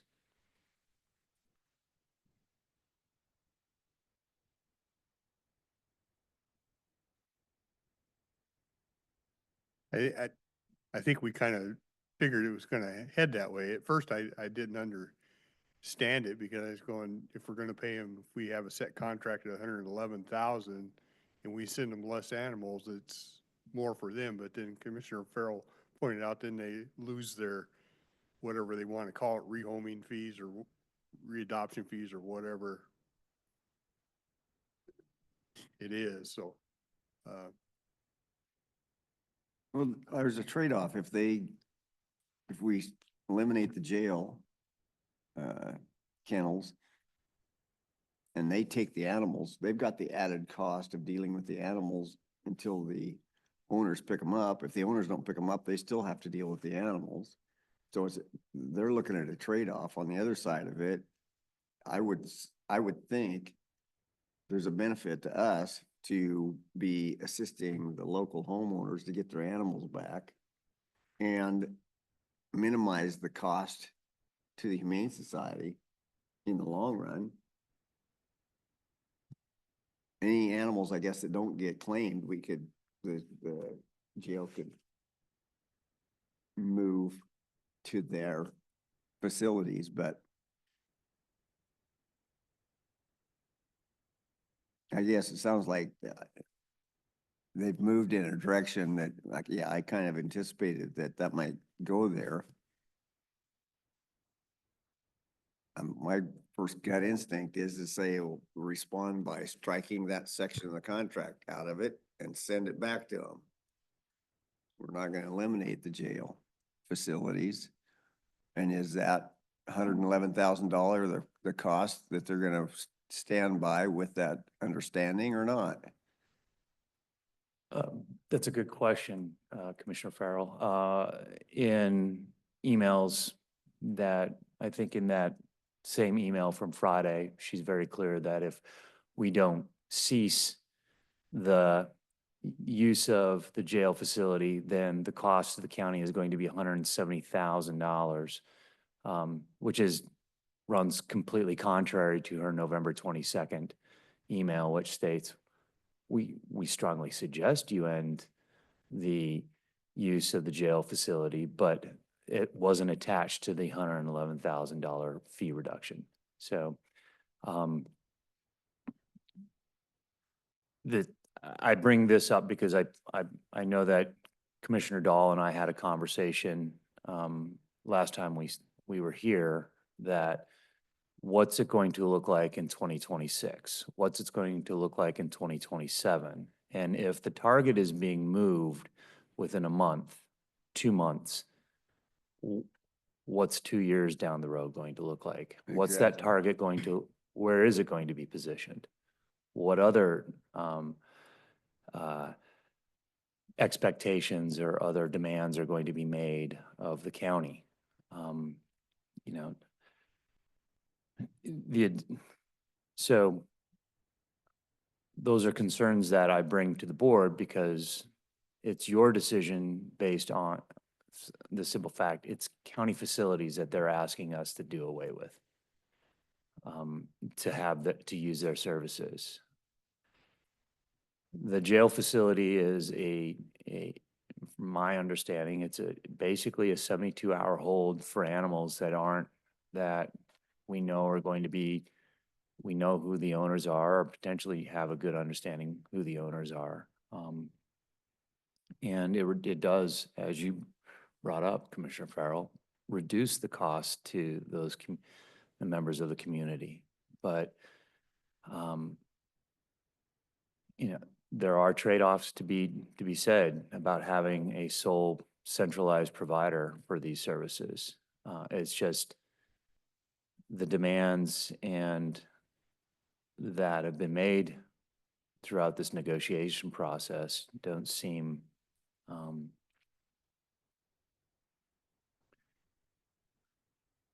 clear from the outset. Well, it feels like they're trying to hold us hostage because they know we don't have another alternative right at the minute. And this is for a 1-year contract? It is for 2025.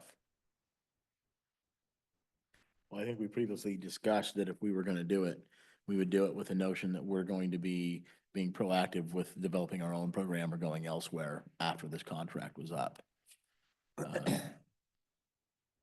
Because we don't have the capacity to just take this over right now on our own, do we? The only facility that we do have is the one that's at the jail. We don't have anywhere else to take any animals. I think some of the concerns that were voiced to me by the sheriff in this are, what about adoptions? What about fostering? Nothing in the seizure statute requires the county to foster or adopt out animals that have been seized. Well, I'm with you on the moving target thing. I don't feel that they're going to be, I feel they're going to be consistent with their negotiating tactics moving forward on any renewal of any contracts. And it's constantly going to be a moving target.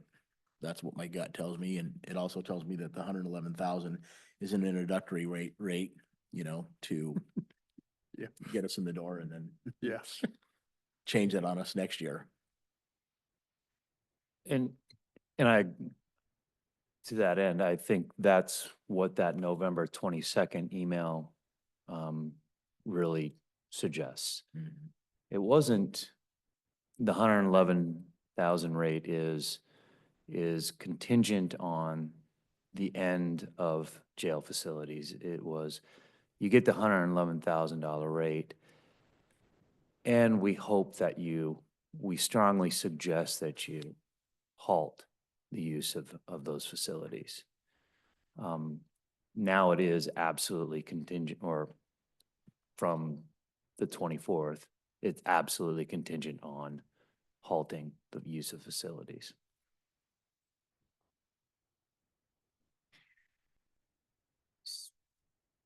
Okay, well, I guess my gut instinct is to give them an alternative offer, tell them that we're gonna maintain the jail facilities with a 72-hour hold policy. And if they want the $170,000 a year, make it a fixed contract for that cost for 5 years.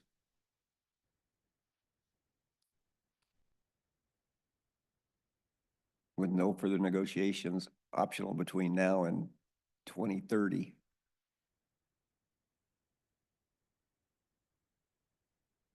Like, that's my gut instinct, but.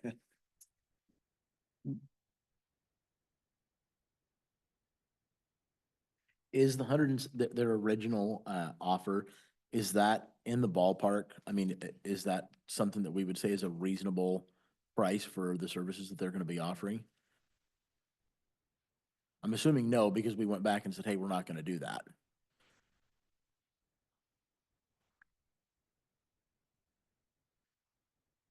If I remember the numbers right, and I think we talked about it a couple meetings ago, maybe the service that they did provide prior to Cowlitz Humane Society leaving. And then what we paid in fees this year, this was almost 3 times as much, I believe, what we sent to Humane Society, that 111 animals that we sent to the Humane Society in 2024. This was a significant jump from that amount. But we were also using the jail kennel where I think intake was around 450 total animals, 111 of those going to the Humane Society. So you say, actually, you sent to Humane Society about 111, but the intake was 400. Yeah, I believe 420 to 450 is how many we actually took in over 2024. So the majority of the animals that went to the kennel were returned. Yeah. So if 170,000, if the 400 to 425 animals stayed consistent, that's 400 per animal. That's actually a decent deal compared to what they're charging the people down there. But I don't know if they agree to it for 5 years. Okay, I go for 3. Well, they're charging anywhere from, figures I saw, upwards $700 to $900 per animal for down there.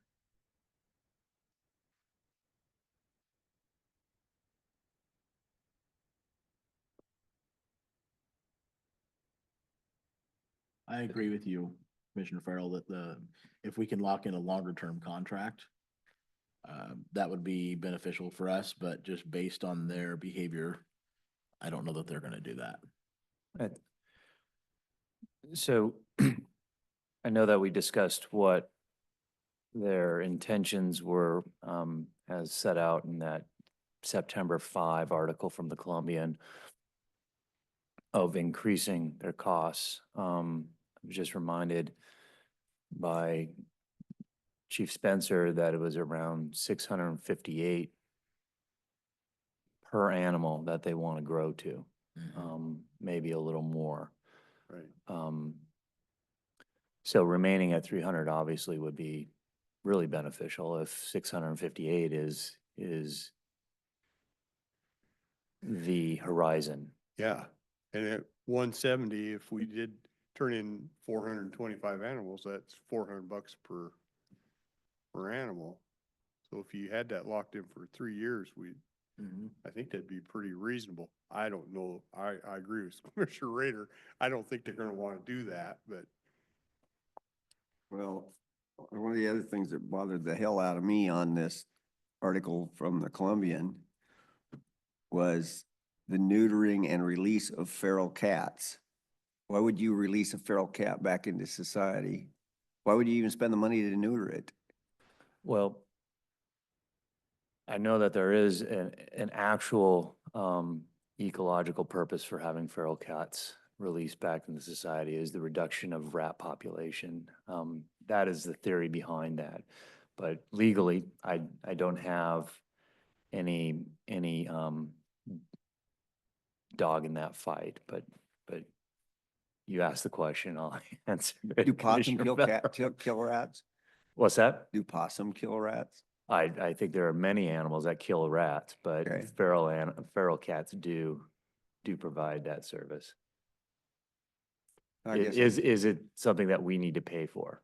That's the question that you really are getting at, I believe, Commissioner Farrell, and I don't have that answer. That's one for your body to answer. See, as long as you provide that service, I've gone out in the alley and watched them throwing poison into the sewer system to kill the rats myself. Talked to them about it several times, so I don't see the need for the feral cats. Well, we haven't received an invoice from the feral cats for that service yet, right? So we're good.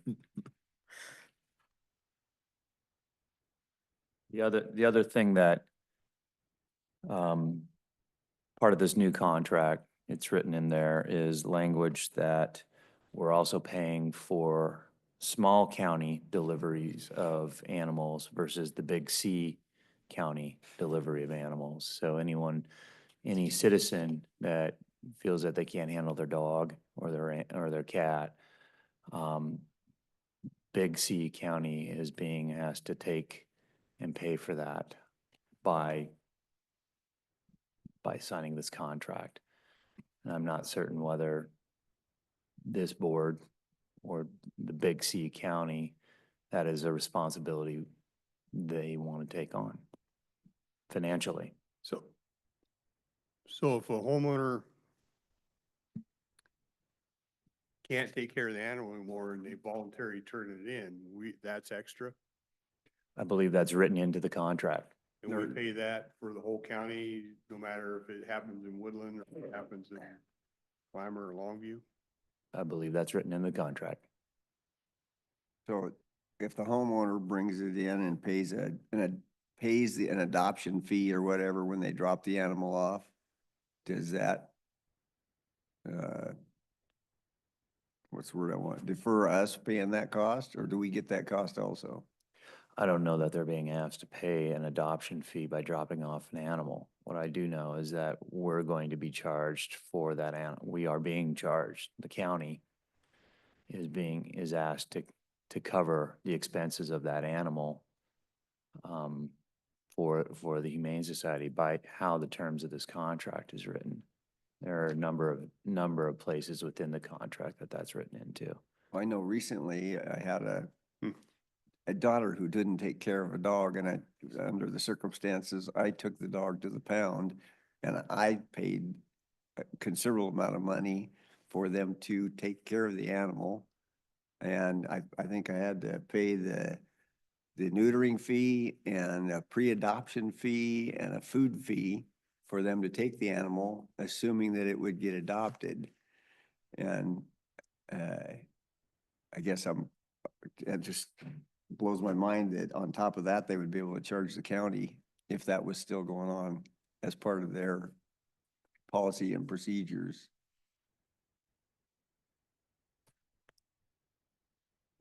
So with the contract, if we're gonna pay that fee per animal, would the contract exclude them from being able to collect that from somebody dropping an animal off also? We can ask for those terms if that's what you would like.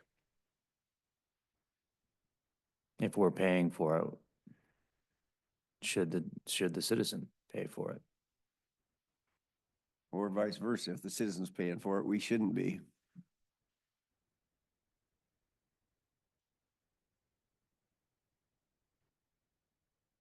That actually brings up a, This is irritating me. Yeah, question. I must be a little sensitive right from it. We gotta get that shoulder fixed. Oh, my God. This is, no, I agree with you. That feels like they kind of know they have us under a time crunch here and they're just squeezing, and I'm not enjoying it, or I'm not appreciating it.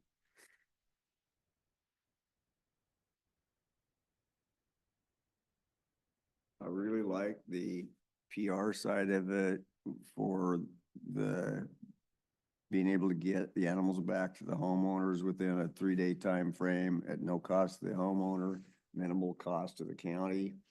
I think that the public relations side of that is priceless. And I hate to give that up because we got somebody holding a gun to our head. well, what if we agreed to no longer using the kennels? Get the first year for the 111 and then ask for the remainder of a 5-year contract at the 175. If we're gonna go ahead and go with them all the way, get the first year for, for the concession that they made and see if they'll guarantee that the contract at whatever 175 is for 3 years, get as close to 5 as we can. But at least we take advantage of the 111,000 offer they made. Just as an update too, for the other cities, I know the city of Longview has entered into a contract with Humane Society of Southwest Washington and is no longer using the temporary facility at the jail. However, city of Kelso is still unknown. They're still in negotiations with the same group. They're not happy with the amount that they were quoted. And I think their hope may be to continue to use the temporary facility. And that may affect them if we have to shut it down completely as well. And I don't know yet. That's just a speculation that I know that they're Yeah. continuing to deal with that issue. And Can you share what the terms of Longview's agreement was? It was close to $53,000. Or not Longview. Longview was,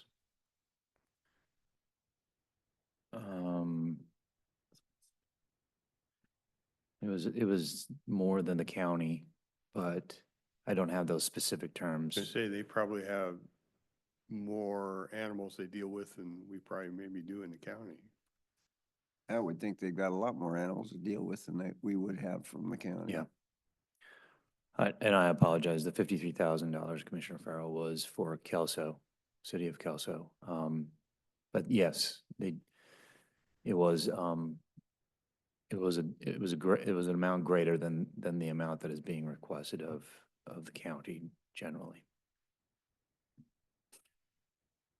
Well, I know for me, if I look at it, I think the question that we have to ask ourselves is, do we want to utilize their service?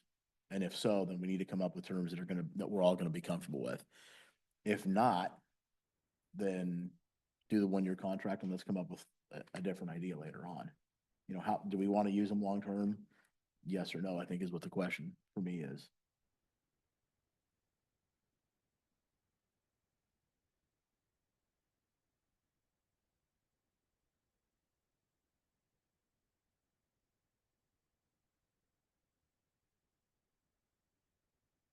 I don't know that we have an option not to use their services at all. Yeah, I know it. Yeah. It'd take a lot of, Resources and time and energy.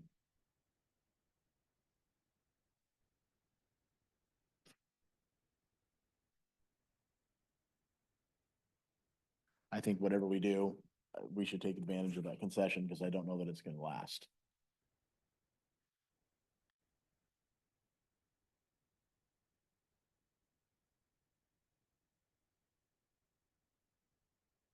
Well, I guess I can't argue with your logic. Uh, If we go after the first year for the $111,000 in agreement to shut down the kennels at the jail, and then go after at least a 3-year contract with a provision that says that we have the right to opt out at any time if we find a cheaper provider. Because if they're not willing to commit to locking in that fee so that we know what we're looking at for a longer term than just 1 year, then somewhere, somehow, I guess, I think we need to be really aggressive at trying to find somebody to take their place. I know that in sitting in, excuse me, on the presentation that they provided to the Clark County Board of Commissioners, that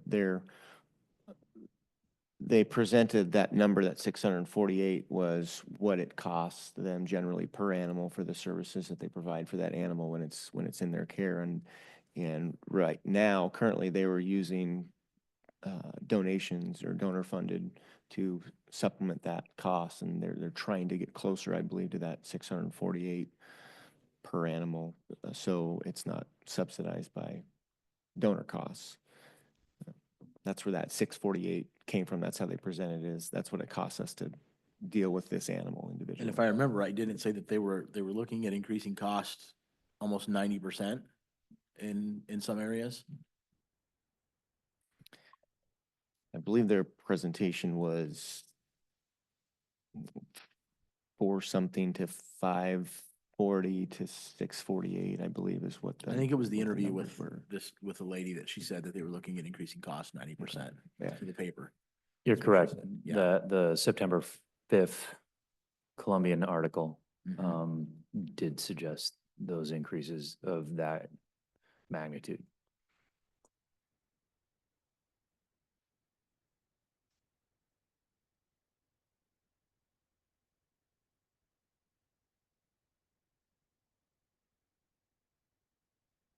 Well, based on the article that was in the Columbian that we had copies of last time we discussed this, I broke down the numbers that they used in that article. And then the 2023 cost was $279.17 per animal. And then on the increased number of animals that they put in there per year for the following years, it went for 2025 was $463.75, 2026 was $526.23, and by 2027, it's $630 an animal. So it basically doubled in 3 years for what the information was that was in the Columbian. Mhm. And I can see, I can just guess that that's what we'll be looking at. Do we know if they have any long-term contracts with anybody else, or are they all on an annual renewable? It appears the Clark County contract was signed from 2025 to 2027. I'm basing that on what Ms. Dennis provided the sheriff last Friday.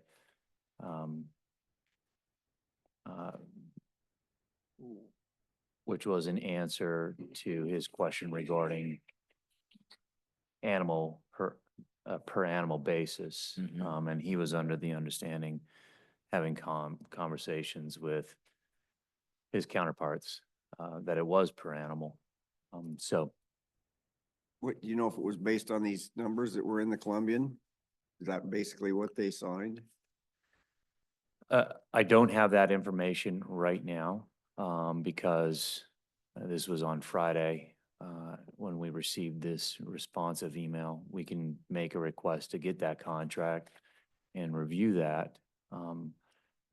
But my main goal was to have this board advised of the information that was provided to us on Friday so that a conversation can be had, because I felt it was important based on the contradictions between the November 22nd and the January 24th emails, how things have changed so drastically in 2 months. Which is really another reason why I think a long-term contract that we go through and make sure is that they're not going to be able to change anything on us would behoove us. Because it, based on their history, they make changes, you know, whenever they want. And for planning purposes, I think it's better off that we know what to expect 3 to 5 years down the road when it comes to budgeting and what the contract says.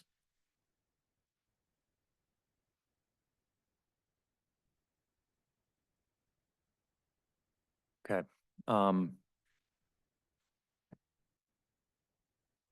So for clarification, if we have these conversations with Ms. Dennis, long-term, shorter amount, I'm for 3 to 5 years.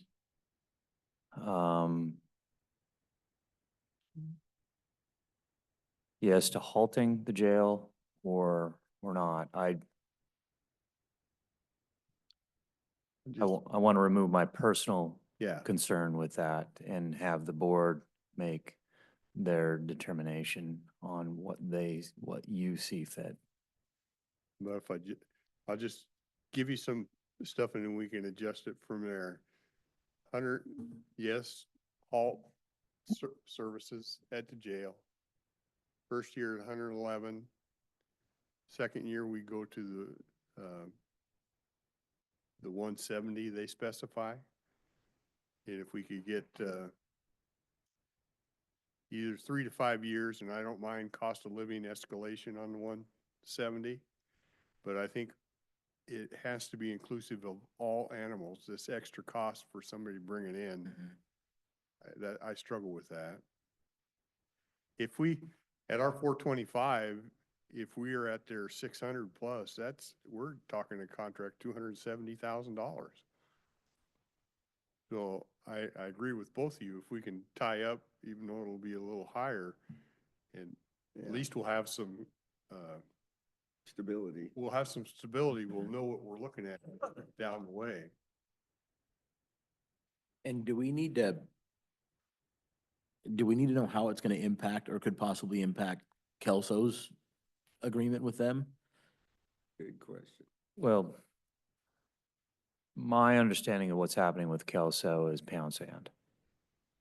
They're not going to come to the numbers that Kelso's able to pay. meet. And so financially, they can't meet what the Humane Society requests of them. They are, at this point, reliant on the jail facility. So there will be an impact, but, you know, that's unfortunate, but we're Big C County and we need to make a decision that's based on all citizens in all contracts. So if that's what the intention is to end the jail facility, there is going to be an impact on Kelso. So I guess I would need clarification as to just based on terminology. When we say end the jail facility, end the county's use of the jail facility? Because I don't think they can tell us that we have to get rid of it and that one of our municipalities can't use it, right? So as long as the county doesn't use it, can Kelso continue to use it for their own purposes? Because they have money in it also, right? It's a So- county facility. So I'm laughing right now because I know that we're probably being watched and observed because it's an open court or open proceedings. And we'll receive an email telling us that now it's no longer just the county that has to end or halt the use of facilities, but it's all municipalities within the county that has to halt the use of facilities. So if we have, Even though Kelso did pay in and did contribute $3,500 for the structures that are currently housed at a county facility. Say that again? Council what? Kelso contributed $3,500 for the construction of the structure that is currently at a county facility, the jail. Okay, so if we move forward with this and eliminate those facilities, and if Kelso has no contract with them and Longview and the county does, would they turn away animals that somebody from living in Kelso brought to them? Being that it's within Cowlitz County. Well, then Cowlitz County is paying for those animals. Cowlitz County, Big C is paying for those animals. And that would increase the number of animals that they would take in overall. And which would increase the number of animals that would then be used to justify the increased costs. Yeah.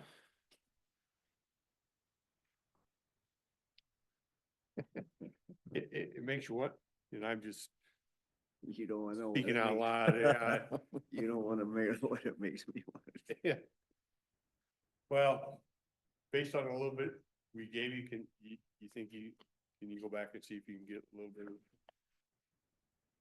So the one clarification I wanted to have from you, Commissioner Dahl, is the inclusive of all animals. When I'm trying to get away from this fee if an owner, that Commissioner Farrell talked about, if the owner turns it in, that we're also getting a fee, I think they should just take the animals. So in other words, you want the Big C County to pay for citizens who can no longer handle their animals to drop off the animals at Humane Society. Because right now, it seems like the contract should be written for any animal that is brought by the county under the Animal Control Authority that's been seized by the Yeah. Animal Control Authority. And that should be the function of this contract. But if you're saying, as they want, as the Humane Society wants, the county to pay for all animals that are delivered by citizens of the county, including those that are delivered by the Animal Control Authority. What, didn't you say that it was written in here several times that we would pick up that cost? Well, it states that Should have to pick up that cost. you don't want to pick up that cost. Okay, that's the clarification that I wanted. Yeah, there are several places within there that's the obligation of the county. It should, yeah. Okay. Cause that could be to me, that could be a real wild card. We could see some bills and I don't know what Okay. rate they would charge us for them and whatnot, so. What kind of documentation do we get back on how they account for their animals?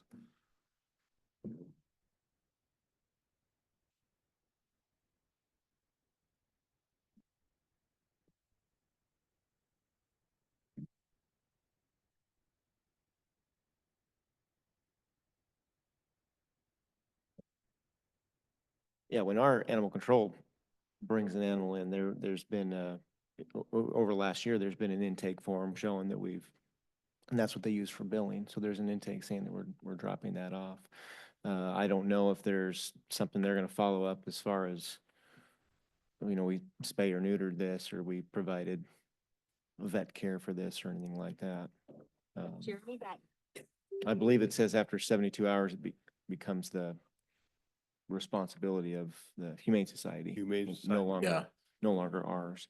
It does say as far as animal intake, that the society should accept animals on behalf of the animal control, the sheriff's office, and members of the public who find strays within the Cowlitz County limits, is what it says right now.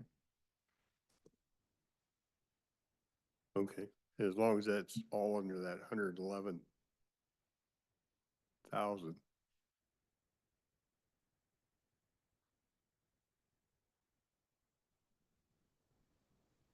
Yeah, I believe then that 111 is inclusive of citizen drop-offs. Okay, But again, we may get an email later on today or tomorrow stating, I got no, you. that's not inclusive of the citizen drop-offs. so Because- I just try to summarize what we're asking. We'll accept that contract and we'll accept not using the facility, but we'd like some additional years to give us some stability. 3 to 5 years, and with 111 at the first year, with 170 to top out for the year 2 and 3. Well, too, and I get there could be inflation, so if you want to With tie potential- a CPI index, A COLA, yeah, okay. I think that's probably reasonable.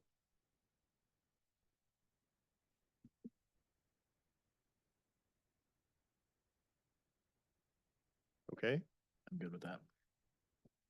okay, well, cross our fingers and go from there. Thanks, guys. Appreciate your time and your work on it. I know Yeah. it's- Thank you, Commissioners. Thank you.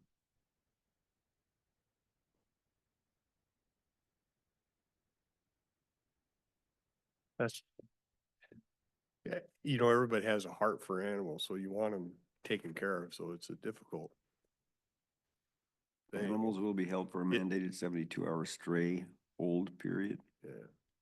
I just, it's a little bit difficult for me because I thought, I believe that our people have done a great job with these and I do so too. now I'm in a point where now I gotta get comfortable with somebody else, you know, taking care of the animals. Who becomes the county designated animal control agent? That's, right over here. Tag, you're it, huh? I did just think of something real quick. With these additional charges that we may incur for the reasons stated, is there a way to audit that? And not to say that this would happen, but I've gone over, I've been in the hospital and I've looked at what was being billed to my insurance and I'm like, that wasn't given to me. I didn't have that. Is there a way to audit that just to make sure that the cost that we're being charged for that additional charge is verified? So within the contract itself, there are obligations of the society to provide documentation of the costs incurred and for the services provided. I believe there's a monthly, a quarterly provision of those documents and meetings with ACA, the Animal Control Authority, which is the sheriff for this. At which time I imagine the sheriff will provide through workshops with this body to exactly what's transpired. I'm sure if you want a more stringent audit, you could concoct something. But give a read on that email that was forwarded on Friday that the contract is there, so you can review it. It's not a great contract, but the terms are out there. Yeah, my only concern is, a situation where we have other contracts with other entities, they have to come in if they want to make an amendment to that contract and charge more money. In this scenario, I didn't read anywhere where it says that they have to get that approved. They just do it and then we get the bill. Well, if you want to, auditing versus approval are two different issues in my mind. When I hear audit, Commissioner Rader, I hear we're going to account for what we've done. Giving approval means we're going to come to the board each and every time we do something before we do it. So which is it that you want performed? Well, I bring it up only because I would like to audit what we're being charged, and if there's any way to make sure that, yeah, this was done. But the other thing is, like I'm saying, there's nothing in here that I saw anyway, just in going over it, that says, okay, we're at $100,000 in extra, an extra money now for the services that we've provided. Is there anything that says at some point, okay, well, do we have any say or voice in that within the contract that says we're at $111,000 is what we're gonna pay per animal, but these additional services that we've discussed may cost more, and okay, now we're at $174,000 in the first year because of the additional services. Is there anything that says that, does that make sense? Am I making my question clear here? Well, the contract, I believe that can be written where it's 111,000 and anything over you deal with, we don't. Yeah, that's exactly what I'm asking right there. Okay. If we can have language of that sort, only because the concession was made, and who's to say that that concession isn't made up with additional services throughout the year?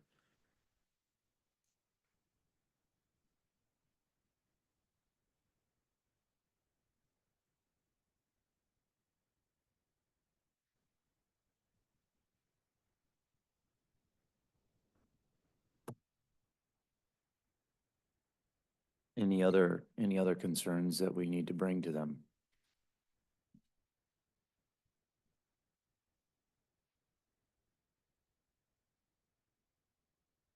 I would just say, I hope that the relationship works out and we have a good working relationship with them moving forward, and we can address the issues that we need.